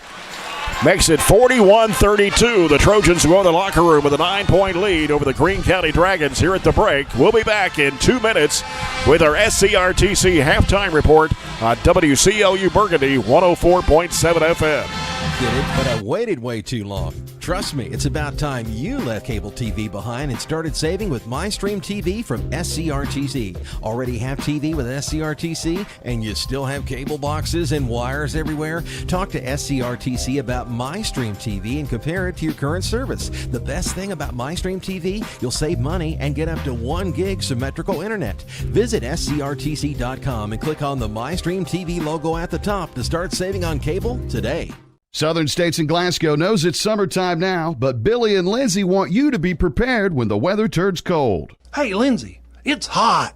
Well, Billy, you know it won't be that long before folks are needing propane for the heating season. I think it would be great if we could grow our propane business at Southern States Glasgow. We do have great service technicians and an excellent group of guys to deliver propane. Let's do it. Let's grow our propane business. Southern States and Glasgow is your local propane dealer. If you haven't heard, there's a new approach to banking. It's called Kasasa, and you'll find it at the People's Bank. Your free Kasasa checking account offers you monthly cashback rewards. The Kasasa cash checking account can earn you a very high interest rate on your balance. Then link Kasasa Saver, and you'll also get a high rate on your deposits. Grow with Kasasa at the People's Bank in Glasgow, Cave City, and Barren. The People's Bank. Working for you. Restrictions and qualifications apply. Restrictions may vary. Contact the People's Bank for details and to learn more.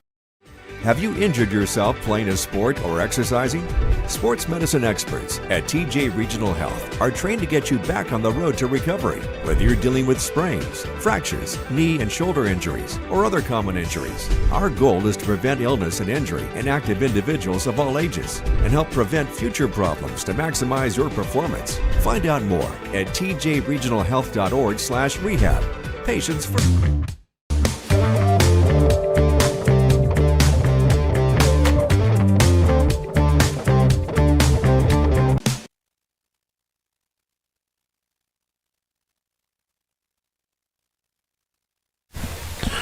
Welcome back to Barren County High School as the Trojans lead the Greene County Dragons here at halftime by a score of 41-32. Jay Turner with Robert Bauer, Luke Pritchard, our producer, back at the studios. Barren County trailed at the end of the first quarter 20-17, scored 24 points in the second quarter to Greene County's 12 to take a 9-point lead here at halftime of 41-32. This is the SCRTC halftime report. As we take a look at the halftime stats brought to you by McDonald's. Greene County had 12 field goals in the first half. 4 of those were three-point shots, and they were 4 of 7 from the charity stripe. Eric James Jr. has 14 of Greene County's 32 points on 5 field goals. One of those a three-point shot. He was 3 of 5 from the charity stripe. Paxton Bloyd had 8 points the first half, 2 threes and a 2. 3 points for Deacon James. Also a 3-point basket from Elijah Bishop. 2 points each for Messiah Shifley and Demetrius Hancock. Caleb Corbin, Grady Shuffett, and Braxton Judd saw action but did not score in the first half.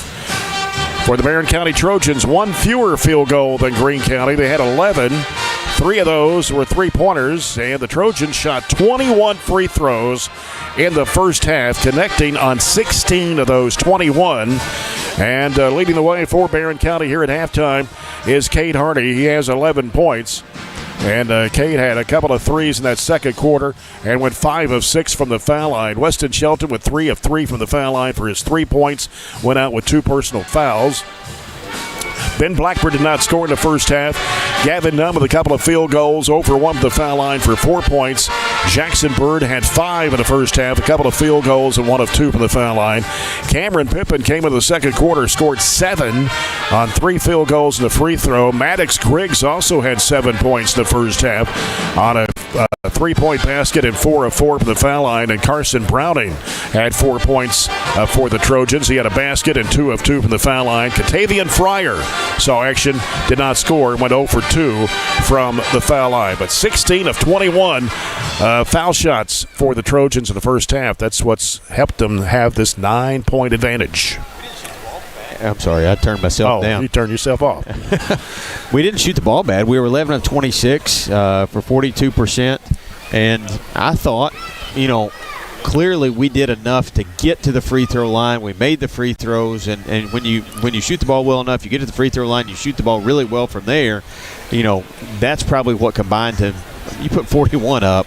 I think that's a heck of a total for the first half. That shows you you're playing at a level where you're offensively, you're doing the things to put points on the board. And you don't always see that in the first game. So 11 of 26 for 42, 3 of 12. That big three there at the end that Cade hit was obviously part of that. They were 12 of 26 for 46%, 4 of 11 from 3.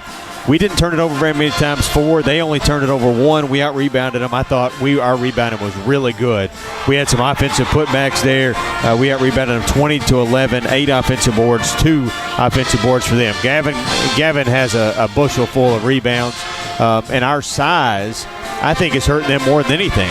James had only 5 points in the second half. He kind of went quiet. Others kind of tried to pick up his slack, but ultimately, when he's not the offensive flow of Greene County right now, they don't really have a huge offensive answer. So a lot of contributions. I thought early on, Bird did a good job defensively. I thought Cam come in and did a decent job defensively on James. Obviously, Cam's big little run he went on there for his 7 points was part of what stretched it out. So just a lot of positives in that first 16 minutes, but there's another 16 to go. We've got to continue to find that groove. Are you going to put 40 up again? I hope we do. 80 points on your first night out would be a great offensive total, but you've got to continue to be solid, lock down James, don't give them second chance opportunities, and this is trending towards a really good win for us if we're able to hold court here and get a double header victory would be super for us. Checking out the scoreboard update brought to you by Barren County Judge Executive Jamie Bewley-Byrd. If you missed the girls' game tonight, Trojanettes winning 54-37 and over the Greene County Lady Dragons. Also, the Glasgow Scotties, they lost to Somerset tonight over in Somerset by a score of 59-50. And again, we'll be on the road this Friday night as the Trojans and Trojanettes travel up to Elizabethtown. That'll be a 5:30 start for the girls, and we'll be out there at about 5:15 Friday. John Butler will join me for that broadcast Friday night from Elizabethtown. We'll be back with our second half. Our halftime report has been brought to you by SCRTC. Our halftime stats brought to you by McDonald's.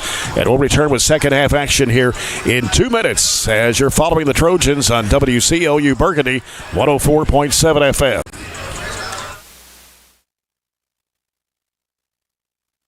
We've got you. It's a pledge to make sure you're always taken care of. A pledge that Farmers RECC honors each and every day. When it comes to keeping things running smoothly or getting them back on track when they're not, we've got you. Always. Farmers RECC is a Touchstone Energy Cooperative, your source for power and information. DTS is a non-emergency medical transportation service offered in Barren and surrounding counties. Drivers endure rigorous training before attending their first call to ensure all proper procedures will be implemented. And transporting individuals from one destination to the next is only a part of the mission. DTS desires to make the disabled, the aging, the down on their luck feel seen and loved. If you are a caretaker or work in the medical field and want to know more about DTS, visit DTS-KY.com. At Don Franklin, we're about more than just selling cars. We're about families, generations of them. Founded by my parents in 1968, we've been here growing alongside you. From the first family car to the newest model for the next generation, our values of trust, care, and commitment are in every handshake, every deal. With over 5,000 vehicles to choose from, check them all out at DonFranklinAuto.com. Don Franklin, driven by family.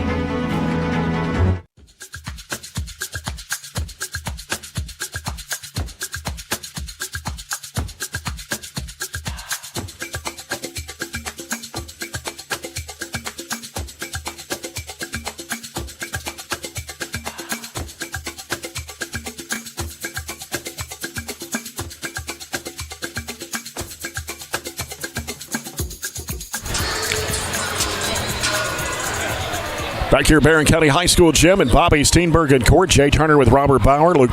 Pritchard's our studio producer tonight as the Trojans get ready to open the second half here against the Dragons, leading by 9, 41-32. Our third quarter coming up, brought to you by Hatcher and Sadler Funeral Home. All of our instant replays tonight, if you're watching on live stream, brought to you by the Glasgow Electric Plant Board.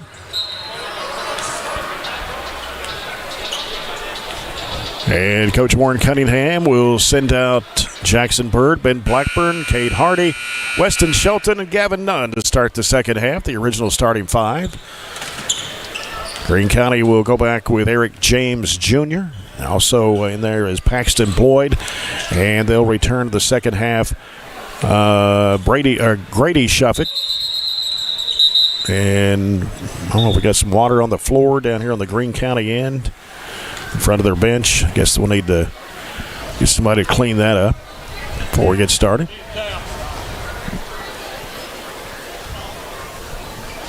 I don't have any towels. So. Yeah, I love when we have to supply the towels for somebody else's mess. Like, I think it should be part of the packing that you bring is some towels. Yeah. We're not here to clean up after you. But Gavin did a great job. That's why he's moved a G seat on the front of the bench there. Oh, wide open shot underneath as Eric James Jr. slipped underneath the basket, got the pass and the easy 2. 16 for James, 41-34. Here's Weston Shelton driving, got into traffic, had it slapped away, but Bird got it. 3 by Hardy, no. Underneath, there's Blackburn, can't get it, the shot to go down. Wow. Missed an easy opportunity right there. Just could not get it to fall. And here's Greene County's Eric James Jr. jumping it up from 15. It's off the mark. Back iron. Rebound Bird. Nice box out. Here comes Hardy with it. Nice pass underneath the Nunn for the layup. Just a straight cut to the rim. Might be a play of the game right there. I think it's a good answer, too. CPC Commodities play of the game. 43-34, Trojans by 9. 1 minute gone here in the second half, third quarter. Long 3, left wing, no. Long rebound off to Weston Shelton. Shelton lobs it down underneath to Bird to the right corner. Back out to Hardy, straight away 3. It's no good. Blackburn with a rebound, double team. Back out to Hardy. He'll fire it again for 3, and it won't go this time. Rebound to Eric James Jr. Trying to drive around Hardy, and he's going to be fouled. That's going to be number 2 on Cade Hardy. First of the second half, third quarter against the Trojans. Greene County basketball, right side of their hoop with 6:38 to play in the third. Still trying to find somebody open. Comes out to Eric James Jr. Everything works around him, that's for sure. And he's going to drive against Bird to the basket. Puts it up. He missed it.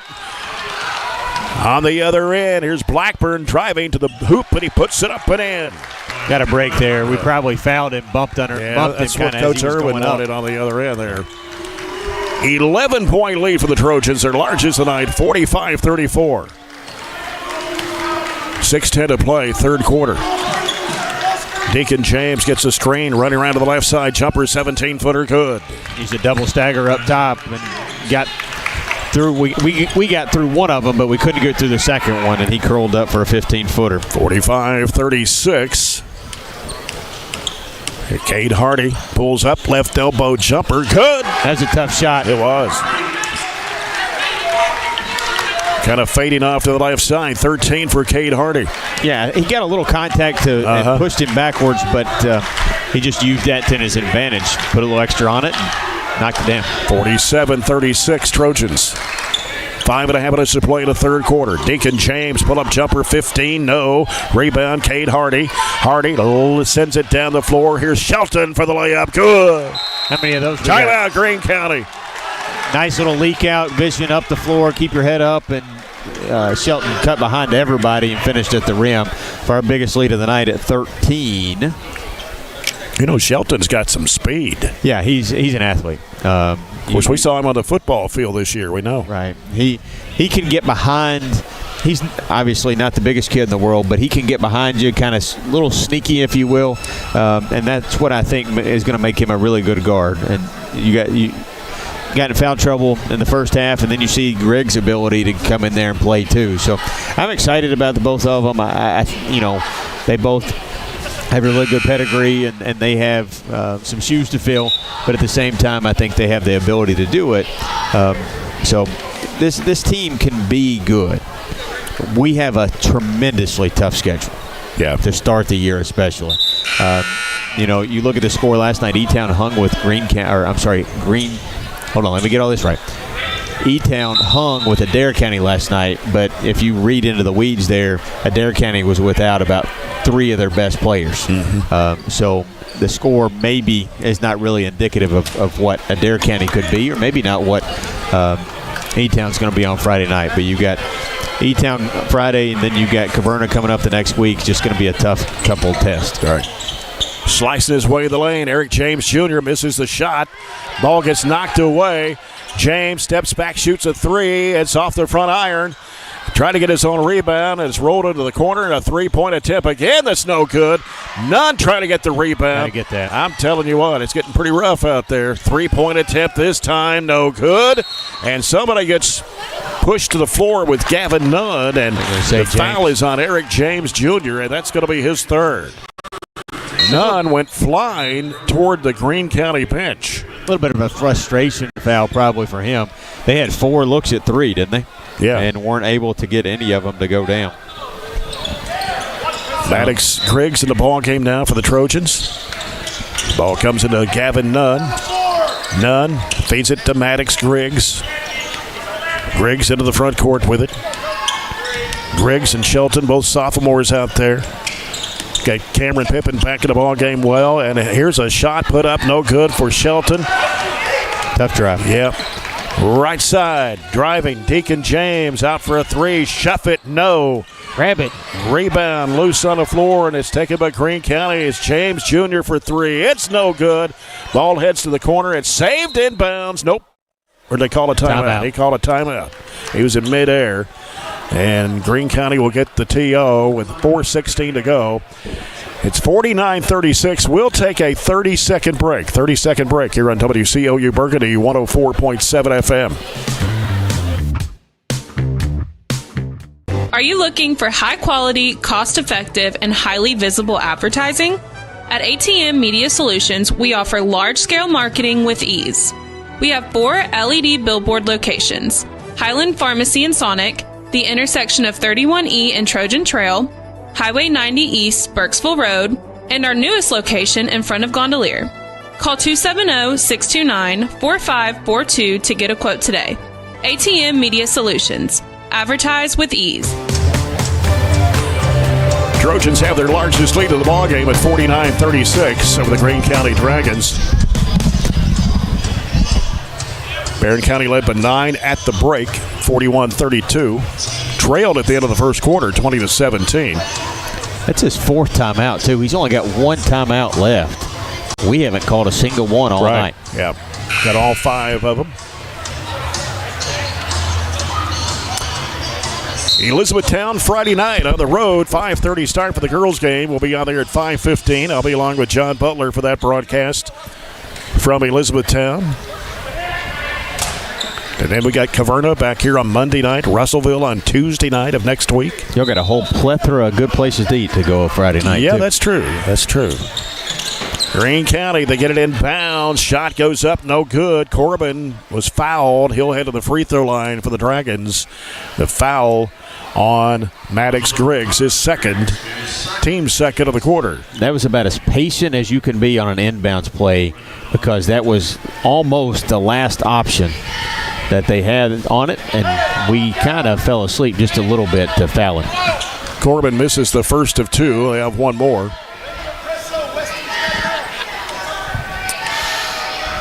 And the second shot is up. It's good this time for Corbin. 49-37. Man-to-man pressure all over the floor by Greene County. Ball comes into Fryer. Catavian Fryer back in the ball game. Feeds it off to Hardy. Hardy turns into his defender. Gets it across the line. Races down the left side of the corner. Pippin pulls the trigger. 3. Got it! Just straight dribble drive right down the middle of the lane, and Cam was waiting over in the corner to knock down our first three of the quarter. Yeah, Pippen with his first Riley Dental Group three-point shot of the night. That's number 4 in the night for the Trojans. It's 52-37. The lead extended now to 15 for Barren County with 3:44 to go in the third quarter. Left side with it is Shuffett. They give it out to Deacon James. James fakes, goes underneath to Eric James. He lays it in. Just kind of fell asleep there in the short corner, and he hid behind us. They found him. 52-39. Maddox Griggs gets it in front court. He's guarded out there by Bloyd. Works it, driving, left side. Pippen can't shoot the three. Hardy in the left corner, back out to Griggs. Griggs comes over to balance the floor. Out the middle, taking his defender one-on-one. Right elbow, Pippen feeds it down into Fryer. Fryer gets fouled.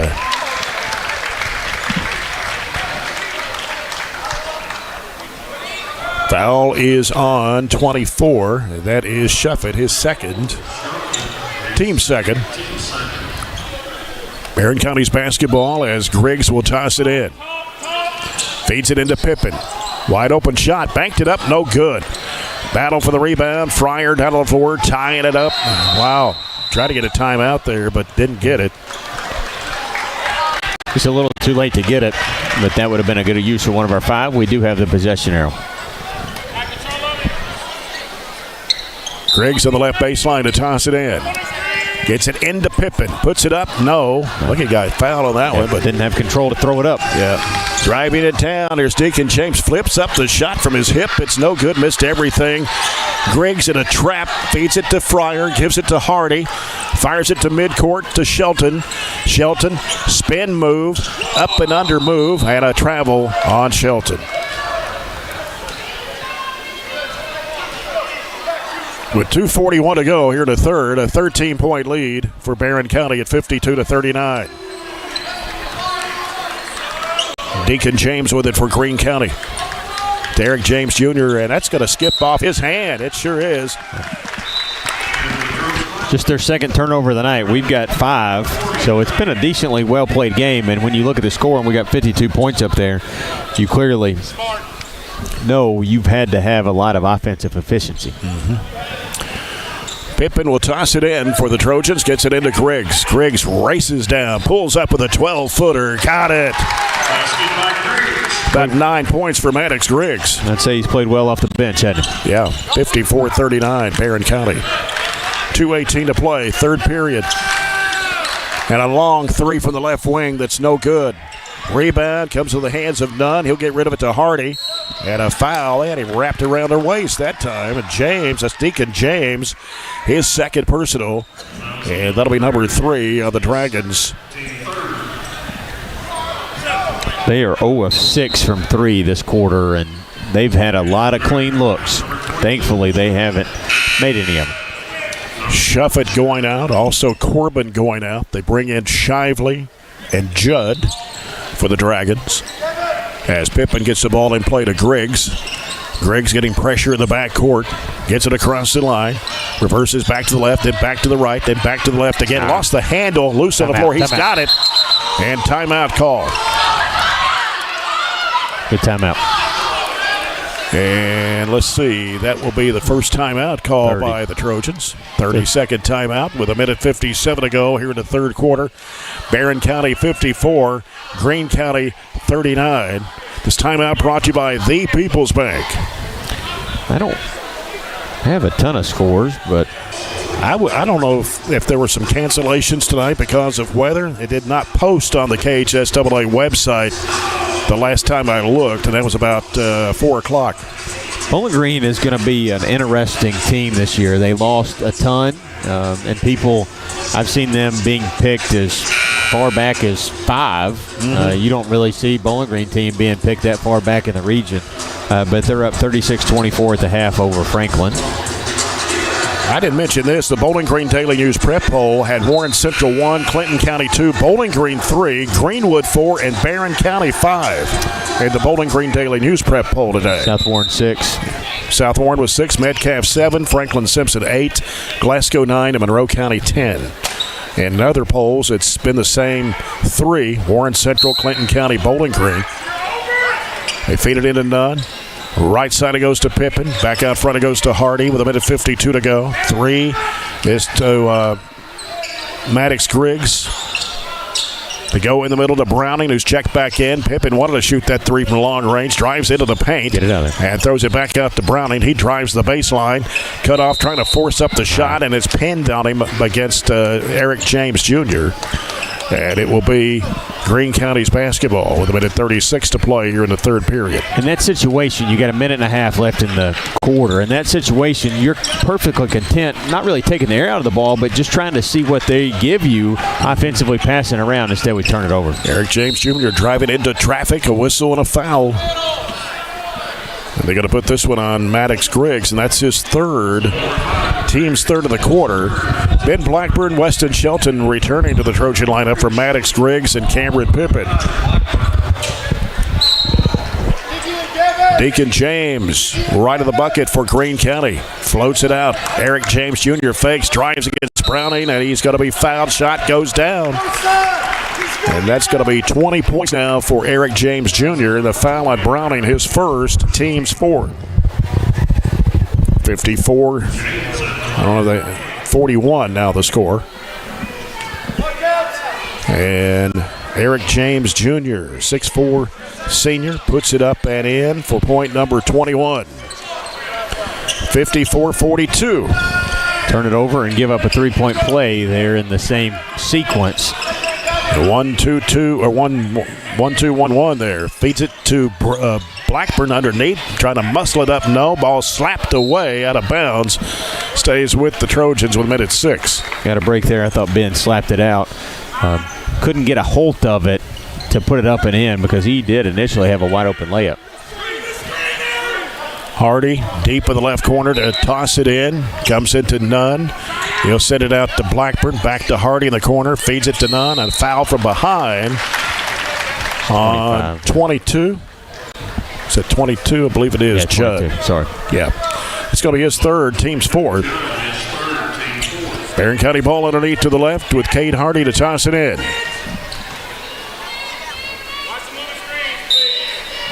Gets it into Nunn. Out to Blackburn. Beats it back to Nunn. Free throw line. Over goes to Browning. Right wing. Back to Hardy. 54 seconds to play here in the quarter.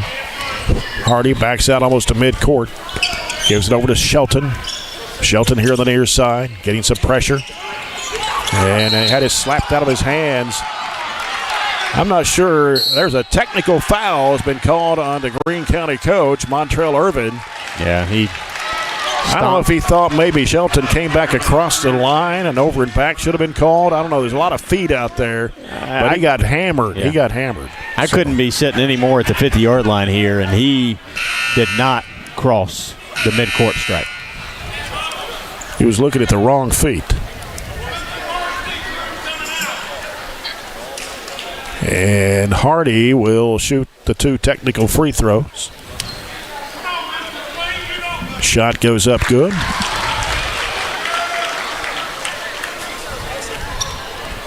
Makes it 55-42. 56-42 as Hardy connects. And nope, we'll shoot 2 more and then get the ball. This is the second technical. Yeah. Technically, the first one went on the bench, not the coach. And that's what we're getting clarification for there to put it in the book. But the first one was on the bench, the second one on the coach, and we've gotten a ton of points off their technicals. That's right. And Cade Hardy just now made 4 of 4 Matt London KFB free throws. I think it was a 5-point play earlier off their free throws. We got at least 4 on this trip. See if we can get more. Here's Shelton driving strong to the basket, reverses it up and in high off the window. How about a 6-point trip to put it to 18? 60-42, 28 seconds to play here in the third period. A 19-point quarter. Eric James Jr., Barren County dropping back in a 2-3 zone defensively. James just standing there, bouncing the ball against the floor. 8 seconds. He may try to take it one-on-one. Nope, going to go left side with it. Deacon James drives in, kicks it back out to Eric James Jr. for three. Misses everything. Air ball out of bounds. That ends the quarter. Barren County scores 19 to Greene County's 10 in the third quarter. Leads it 60-42. We'll be back in 1 minute here on WCLU Burgundy, 104.7 FM.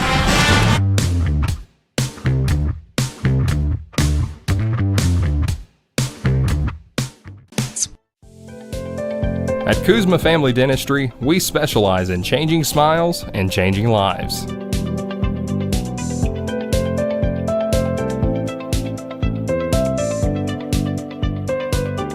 If you'd like to experience this wow factor transformation that not only can change your smile, but change your life, give Kuzma Family Dentistry a call at 270-651-2638, located at 501 West Main Street in Glasgow.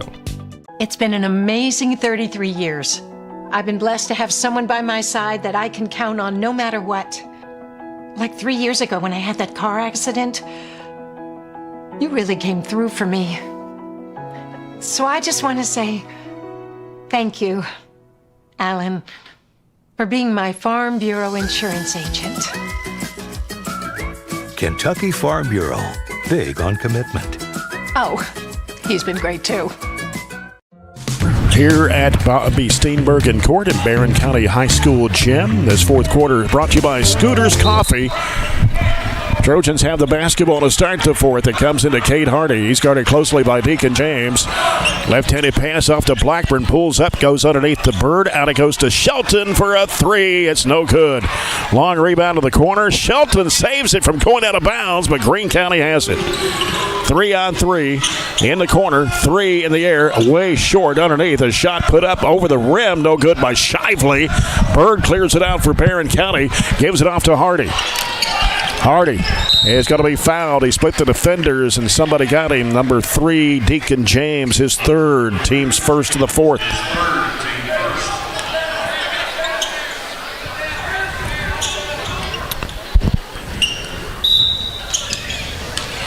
As Hardy inbounds out to Jackson Bird. Turns on the dribble. In the corner to Blackburn. Blackburn pulls up, can't shoot the jumper. Back out to Hardy. Nice feed underneath the Bird. Got it to roll in over the rim. Good pass and quick flip over the shoulder. 7 points for Jackson Bird. It's 62-2 Trojans. 7:08 to play in the basketball game. Here's Eric James Jr. pulling the trigger for three. That's no good. Hardy with a long rebound on the left side, and somebody slapped him from behind. That's Deacon James. And that is going to be number 4. Or actually, is that 5? I must have missed one somewhere. So Deacon James will foul out of the ball game with 5 points. And that will be team foul number 2 of the quarter against the Dragons. Full court pressure by Greene County. Comes into Cade Hardy. He's guarded by Hancock, who checked in. Hardy works it across the line to the top of the key. Bounces it over to Blackburn. Down low. Gavin Nunn with a spin move. Up with the left hand. No good. Follow up is good by Jackson Bird. That was really good hang time because that ball took an extra bounce, and he stayed in there and tipped it back in. Ooh, a collision here. There's going to be a blocking foul on Jackson Bird. Which is the right call. Yeah. He just couldn't slide his hips square. That'll be his second. That'll be the team's first of the fourth quarter. That'll be 2 shots for Eric James Jr.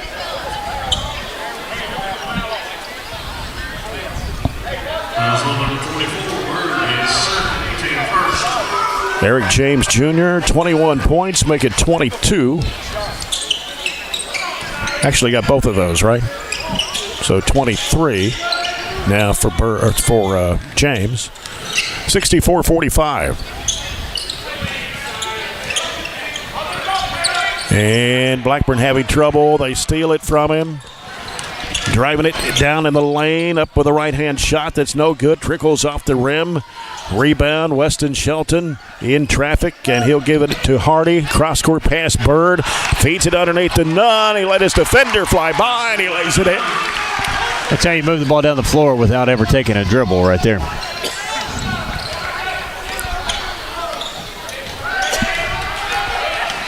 Dunn has 8, 66-45.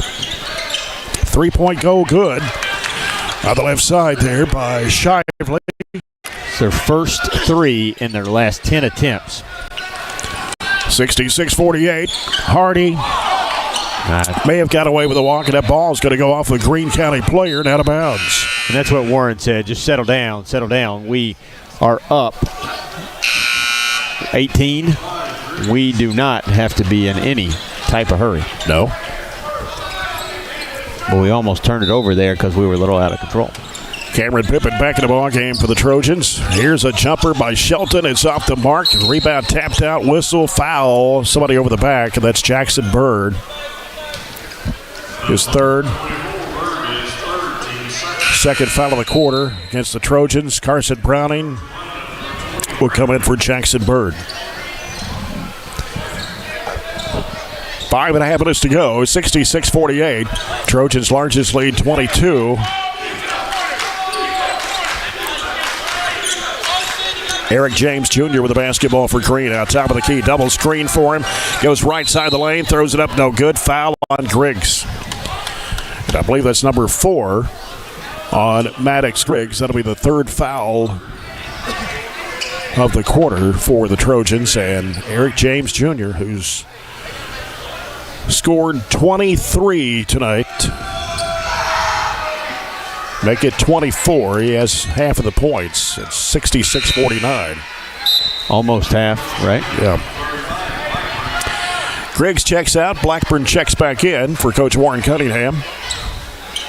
66-49. James Jr. back of the line again. This shot goes up and in. He's hit 8 of 10 free throws tonight. 66-50. Barren.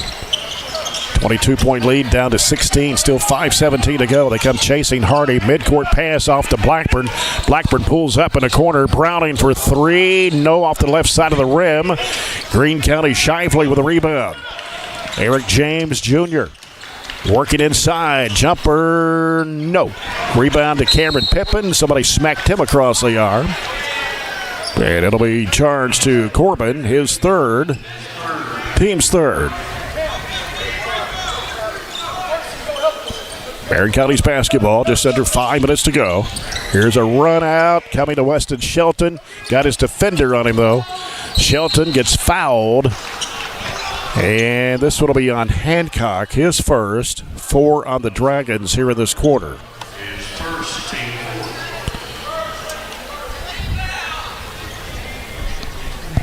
Hardy will toss it in for the Trojans. Gets into the corner, left side, Shelton. Shelton dribbles halfway out. May wants to take his defender one-on-one. Nope, gives it off to Hardy. Out in the WKU logo, I was going to say. Thinking of a Diddle Arena. Trojan head logo there at midcourt. Ball's out of bounds. Barren County will keep it with 4:44 to play.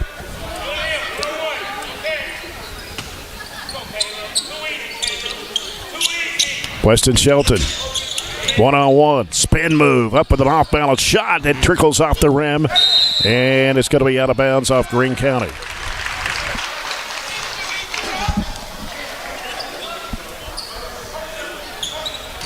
Pippin will toss it in, left side of the bucket. Comes off to Browning, now to Shelton. Shelton back in the corner, Hardy.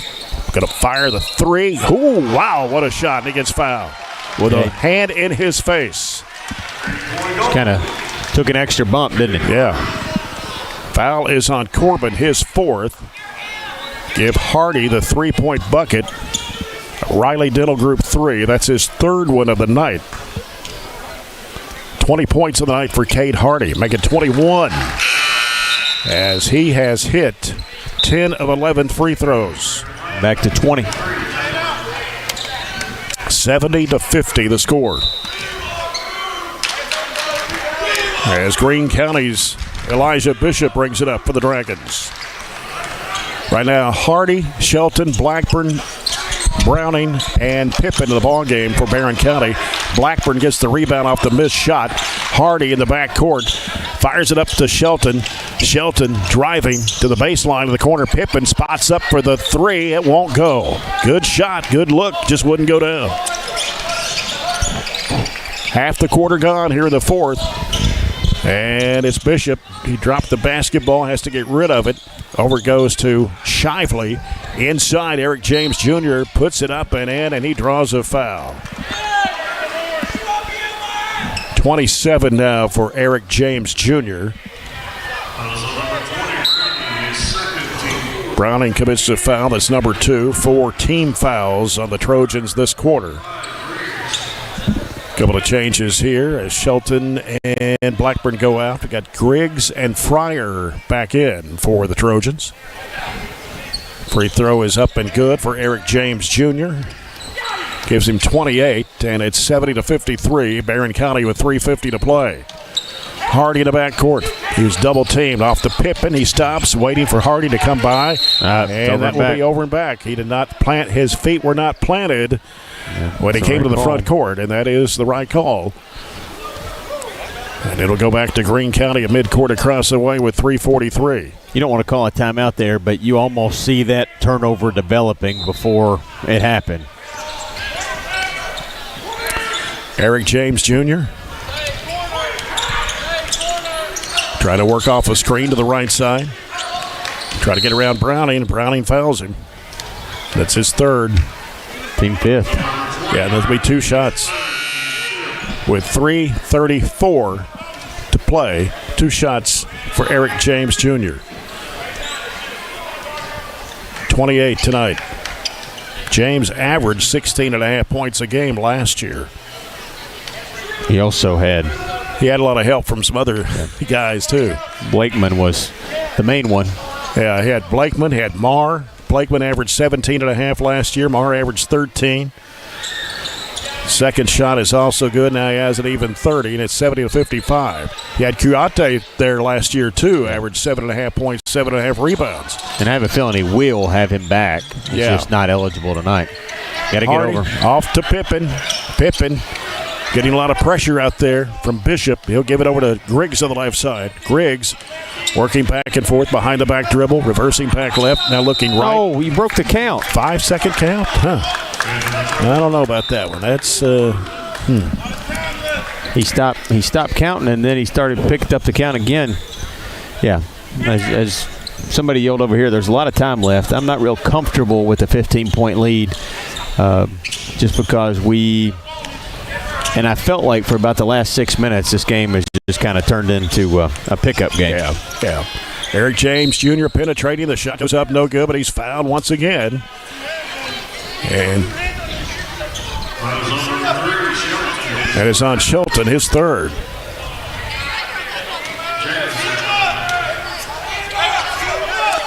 First one is good. 31 now for Eric James Jr. 70-56. Largest lead's been 22, and he knocks it down once again to trim the lead to 13. Still 3 minutes to play. 70-57. Shelton into the front court, left side, Pippin. Down low, Fryer.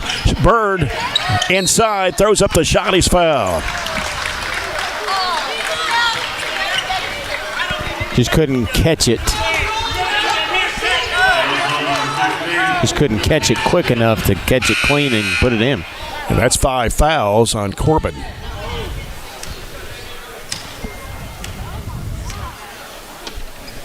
Yeah.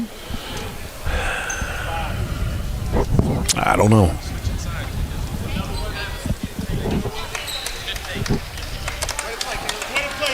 He'll be the second Draken to foul out. Deacon James fouled out about 3 minutes ago.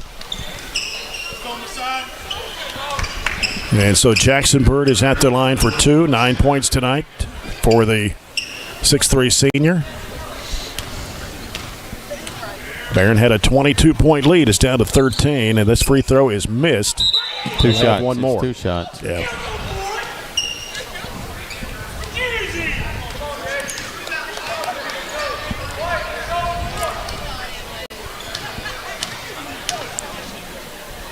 Second shot for Jackson Bird on the way. Got that one. Puts him in double figures with 10. 71-57 Trojans. Need to close it out here. 2:50 to go in the ball game. And with it is Bloyd, who's back in the court now. Eric James Jr. And trying to get a screen there. We're going to have a foul. Going to call it on Hardy. That is third. And Hancock will shoot there. Demetrius Hancock, a 5'8 sophomore, scored a bucket back in the first quarter. First one is on the way, and it's good. 71-58.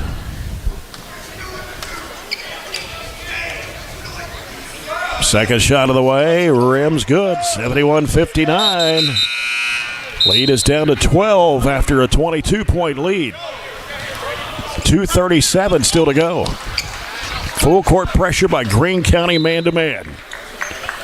Pippen looking inbound. They double team Hardy, but they get it into Shelton. Shelton will work up court against Shively. Shelton gets it across the line. Back and forth.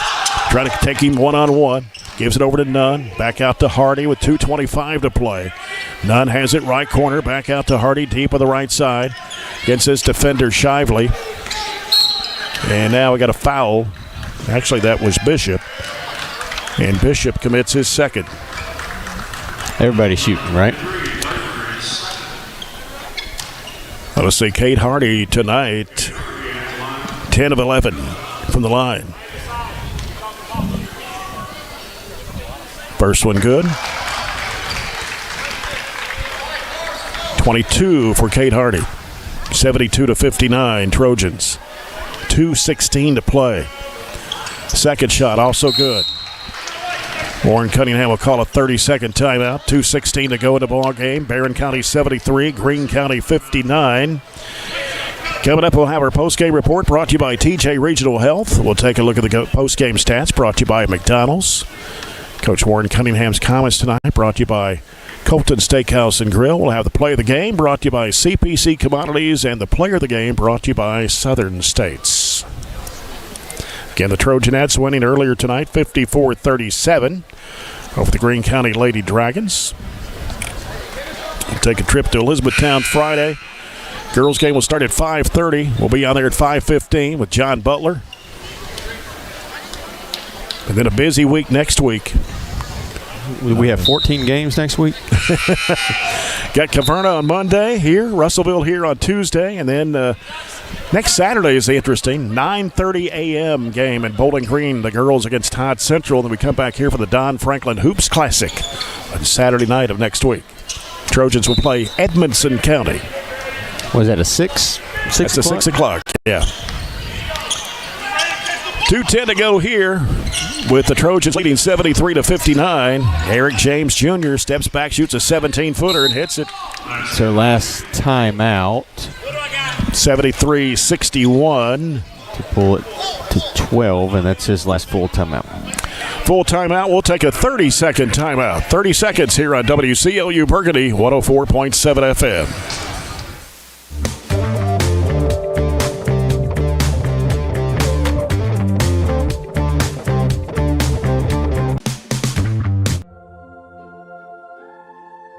Growing up is realizing that everyone who told you to eat your breakfast when you were little was actually eating this for breakfast. It's your turn to take your place at the breakfast table and savor the taste of culinary independence with freshly toasted bagels at McDonald's. Indulge in the breakfast you've always wanted and start the day off the right way, your way. Ba-da-ba-ba-ba. 73-61 over the Greene County Dragons. I feel like the fourth quarter is taking about 45 minutes. Yeah. We ended up to 22, you said, right? And we should have been able to just coast it out, but that was the problem. We tried to coast it out and really just kind of turned the ball over a few times. They were able to convert back-to-back a few times, and they've made it interesting. 12 points is not undoable in 2 minutes and 3 seconds, so we need to be really solid here as they pick up into a 2-2-1 full-court pressure. Ball comes into Shelton. Shelton will get rid of it to Pippen, double-teamed over to Hardy. They get it across the line to Nunn, and Nunn is going to be fouled. 23, that's Elijah Bishop, his third. And 2 shots for Gavin Nunn. Gavin Nunn only shot 43.5% of the foul line last year. 0 for 1 tonight. And the first free throw is good. He did improve down the stretch. Yeah. On those free throws. He put himself in a hole percentage-wise early on and kind of worked himself out of it later in the year. Second shot of the way, off the front of the rim, and it tips into Nunn, and somebody reached in to tie it up. But it's going to be Greene County ball. He almost got his own.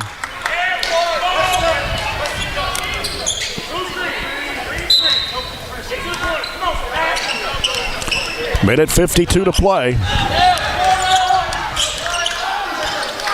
Eric James Jr., long 3, short. And they get the offensive rebound. He drives in, falls away, and misses the shot. Rebound to Jackson Bird. Minute and a half to go. Slings it up court to Pippen. Pippen driving to the basket. Got pushed from behind and makes the basket. That was a nice job. He went up with 2 hands. Instead of just doing a left or a right-handed layup, he took it up strong off 2 feet, 2 hands right to the rim, and he'll have another 3-point play opportunity. And we're going to get close to that 80-point mark. That is true. 76-61. Free throw is good for Pippen. We might get there. He's in double figures tonight with 13. 77-61. 1:23 to go in the ball game. Working around out top with it. It's Bloyd. Over goes to Bishop. And now here's Eric James Jr. Fadeaway jump shot, baseline, no good. Rebound Pippen with 1:08. He gets fouled. Stops the clock.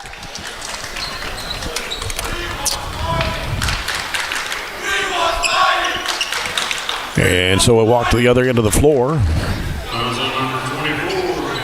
Shuffett commits his 3rd personal. And Cameron Pippen back in the free throw line. We're going to have at least 3 players in double figures tonight for the Trojans. Pippen's free throw is good. He's got a quiet about what? What'd you say? Pippen? Yeah. He's got 14. I was going to say he's got up to about 14 or 15. Yeah, he's got four baskets, a 3-point basket, 3 of 3 from the foul line. And his have come in bunches. Yeah. He had 7 points that second quarter. And the second shot is too hard. Rebound Bird. He ripped that one down. Keeps it alive with a minute to play. Shelton with it out front. Reversing back right side. Driving to the basket. Puts it up and in. Wow. There's some traffic there. And there's your 80. Yep. How about a 20-point per average night to open up the year? 80-61. Trojans, 45 seconds to go here in the game. In the corner. Going up the baseline, pass or shot up and in. That is Shively with his 7th point of the night. 80-63. Shelton with 30 seconds to play. In a trap, needs some help. Throws it cross court over to Pippen. Pippen with 22 seconds. In the corner, Browning. Back out to Pippen.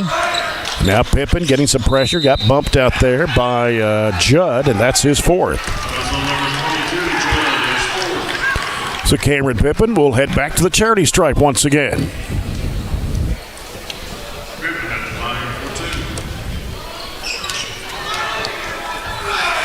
Free throw up and good. Wade Compton in the ball game, 6'1" junior. 32, Peyton James, a 6-foot junior, checking into the Trojan lineup.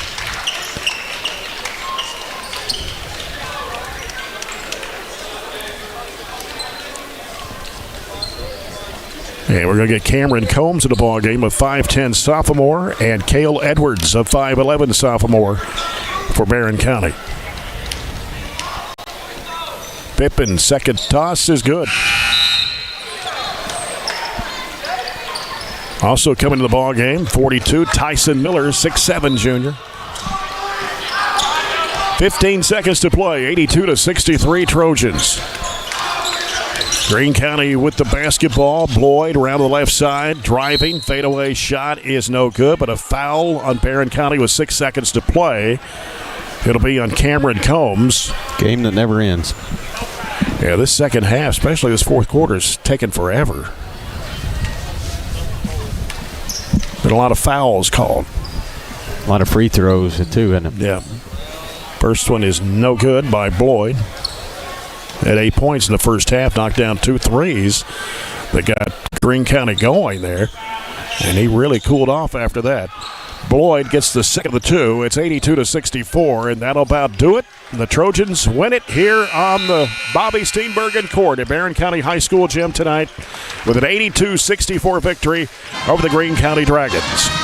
We'll come back with our post-game report brought to you by TJ Regional Health in 2 minutes here on WCLU Burgundy 104.7 FM.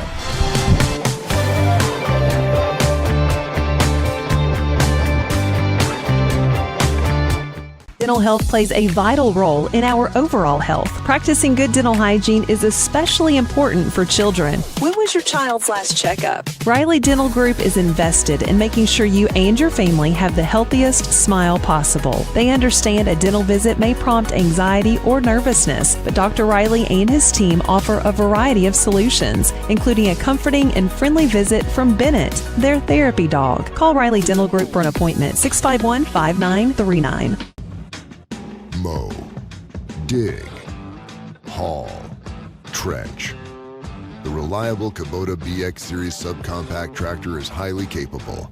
A smooth hydrostatic transmission makes for easy operation and versatile attachments that help you handle the job. The Kubota BX Series is the #1 selling subcompact tractor in the U.S. Talk to your Kubota dealer to schedule a demo. Your local Kubota dealer is J&J Sales on the corner of West Main and Reynolds Road in Glasgow. SCRTC Connect is the ultimate Wi-Fi experience. Welcome home to reliable internet from SCRTC, your fiber optic provider.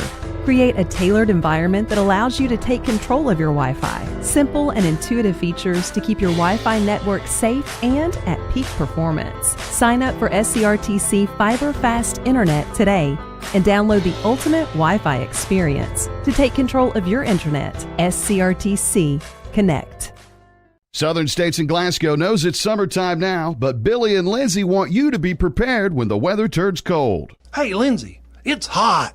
Well, Billy, you know it won't be that long before folks are needing propane for the heating season. I think it would be great if we could grow our propane business at Southern States Glasgow. We do have great service technicians and an excellent group of guys to deliver propane. Let's do it. Let's grow our propane business. Southern States and Glasgow is your local propane dealer. If you haven't heard.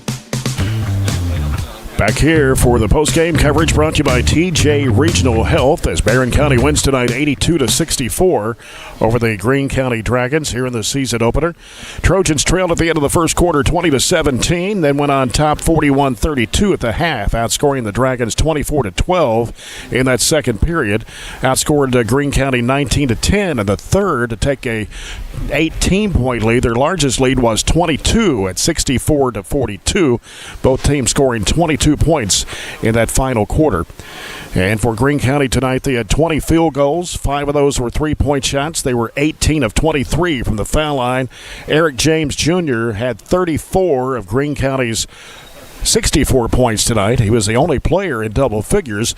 9 points for Paxton Bloyd, 5 for Deacon James, 7 points for Messiah Shively, 4 for Demetrius Hancock, 3 points for Elijah Bishop, and 1 point for Caleb Corbin.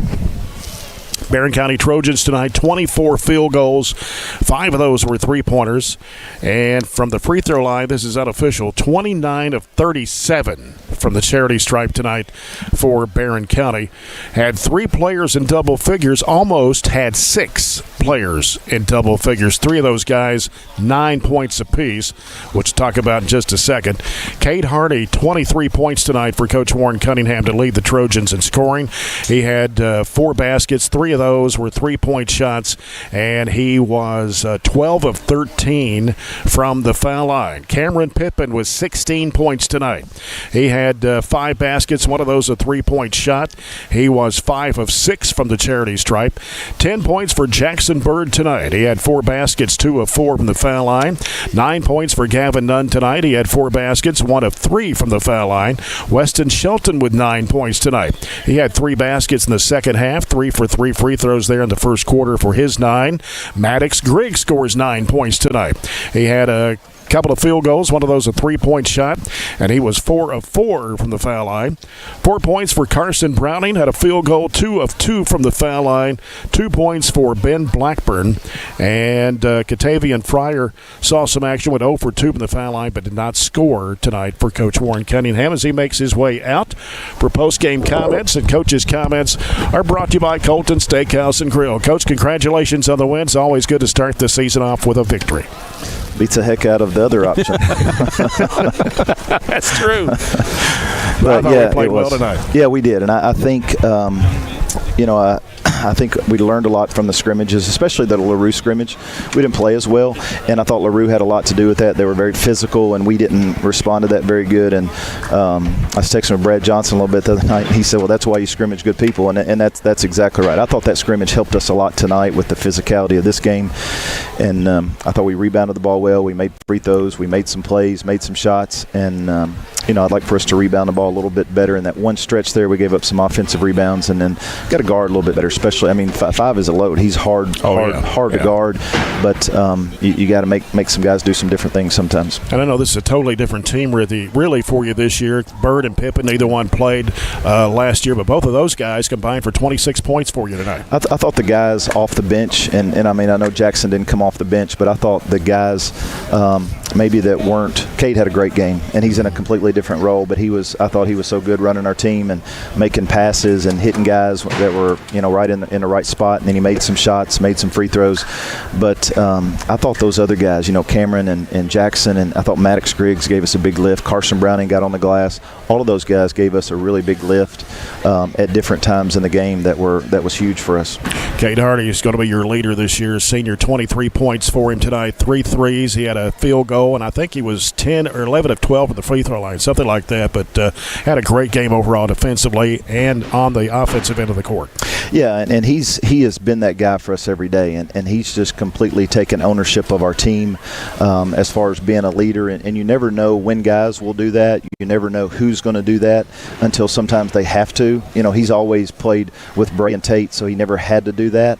But I couldn't be more proud of him by the way he practices like that every day, and he makes sure everybody else is on board. He makes sure everybody else knows what they're doing, and he's been a great leader for our team, and he's going to have a great season just because his mind is in such a good place. His body language, everything, those things that have kind of held him back a little bit from times in the past. He's moved past all that. He's matured, and I'm super proud of him. No, you got a couple of sophomores there in Weston Shelton and Maddox Griggs, and Shelton getting the starting nod now to point guard position. Both those guys just under double figures today. Yeah, and both of those guys, that's going to be who they're going to have games, both of them, especially Weston, where he scores quite a bit. He's just got to, it's a big adjustment. Those guys have never played any at the varsity level much at all before, so it's just going to be a little bit of adjustment. Weston's just got to slow down a little bit. At times he's 100 miles an hour most all the time, and he's got to know when to play with some pace, and he will. He's a good player, and he can score it. And Maddox does so many different good things. He dove on the ball. He takes charges. He does all those things, and he can make some shots. He goes in the game and makes a three. But I thought, those two guys are going to be really good players for us for the next 3 years. Despite losing 4 starters from last year, you've got a lot of depth on this year's team. Well, we do, and I think everybody those 9 guys that we played in the rotation tonight, they can all contribute, and we don't lose. In some areas, we gain some things depending on the lineups. We can play a little bit bigger lineup than we've had a lot of times in the past. A lot of times now we sometimes in the past have 3 and 4 guards, and we can still do that a little bit, but we also can play with 3 bigs, and so I think that's a little bit of an advantage to us. We've got to clean up some things defensively when we do that, especially in man, but. It was a really good opener for us, and I was pleased we scored 82 points. It's been a while since we've scored that many points, and the way they played kind of helped that a little bit as far as giving us some opportunities, but we made some plays. I thought we executed well. We got to the free throw line 37 times tonight, making 29 of those. Yeah, and that was something we didn't do a very good job in the scrimmage the other day. We didn't make free throws very well. I think we shot about 50%, but I thought that there's a lot of fouls called. It's always like that early in the season. It's a physical game, and you just got to take advantage of it and make free throws. Elizabethtown on Friday night. James Hare, who's been the coach there, 35 years? I just told our guys he's been there forever. I said, literally, He's been there forever. And I have great respect for Coach Hare and the job that he has done for a long, long period of time. And they've won state championship. They've been to the state, he's been a state runner-up, been to the state tournament several times. So I have great respect for him. We've always either played them or scrimmaged them for a long period of time. And his teams are going to play extremely hard. They're going to guard the heck out of you. And it'll take a great effort by our team to go up there and compete on Friday night. He always has an athletic team, doesn't he? He does. They're quick, and they will guard you. And he does a great job. Coach, congratulations. All right. See you Jack. Friday at E-Town. Okay, thank you. Coach Warren Cunningham, the Trojans, they win it by a score of 82-64 here tonight over the Greene County Dragons as we continue our postgame wrap-up brought to you by TJ Regional Health. And Coach's comments brought to you by Colton Steakhouse and Grill. Let's go over some stats now, Robert. Yeah, real quick. Shot the ball really well, as the score shows. 24 of 50, 48% from the field. Hit a quarter of our threes, 5 of 20. They didn't shoot the ball quite as well. 4 less field goals, 20 of 54, 37%, and 5 threes made as well, 5 of 22 for 23%. Neither team turned it over a ton. We turned it over 8. They just turned it over 2, and I thought we rebounded the ball extremely well. We out-rebounded about 13, 37-24, 13 of those being offensive boards to just 8 for Greene County. So, Warren said it really well. There was a lot of contributions tonight, and there's a lot of things that we will see throughout the year. And when you have 3, almost 6 guys in double figures, I think that's what it's going to take, especially as new kids kind of find their role and find what we need them to do night in and night out to be a successful basketball team that hopefully can repeat as district champions and make a little noise. If we are top 5 in the region, we can kind of weasel our way in there and see what we can do. Well, it's time to name the player of the game. We haven't done that. We haven't done the play of the game. We've had plays tonight. Play, and not just one particular play, but several plays of the game, which is sponsored by CPC Commodities. But our player of the game tonight brought to you by Southern States. I'm kind of torn on this one. I think Cade will get it probably 3 or 4 or 5 times this year. But Cade, what? And you can go with co-player of the game. We don't have to go with just one particular player. Warren kind of prefaced this. His role is so different this year. He is the leader of the team. In the past, Tate, Bray, all of those guys kind of shoulder that role or that load. But this is Cade's team. Others will share that with him, but we're going to go as he goes this year, and he went well tonight. We did as well. But he had great contributions. I want to see Cam, that effort from Cam every night. I want to see the 2 young kids really fight and battle, and their motors are going to go nonstop. So a lot of ways we could go with that tonight. But the play of the game to me is, at the very end of that first half, Cade hit that 3, and it wasn't just Cade knocking down the 3. We perfectly executed that little X play, that X series that we have and Warren has ran for years. We perfectly executed it, got him a wide open 3. He knocked it down, and I think that just kind of set the tone for how we came out in the 3rd and 4th period and kind of knocked this game into the win column for us. Yeah.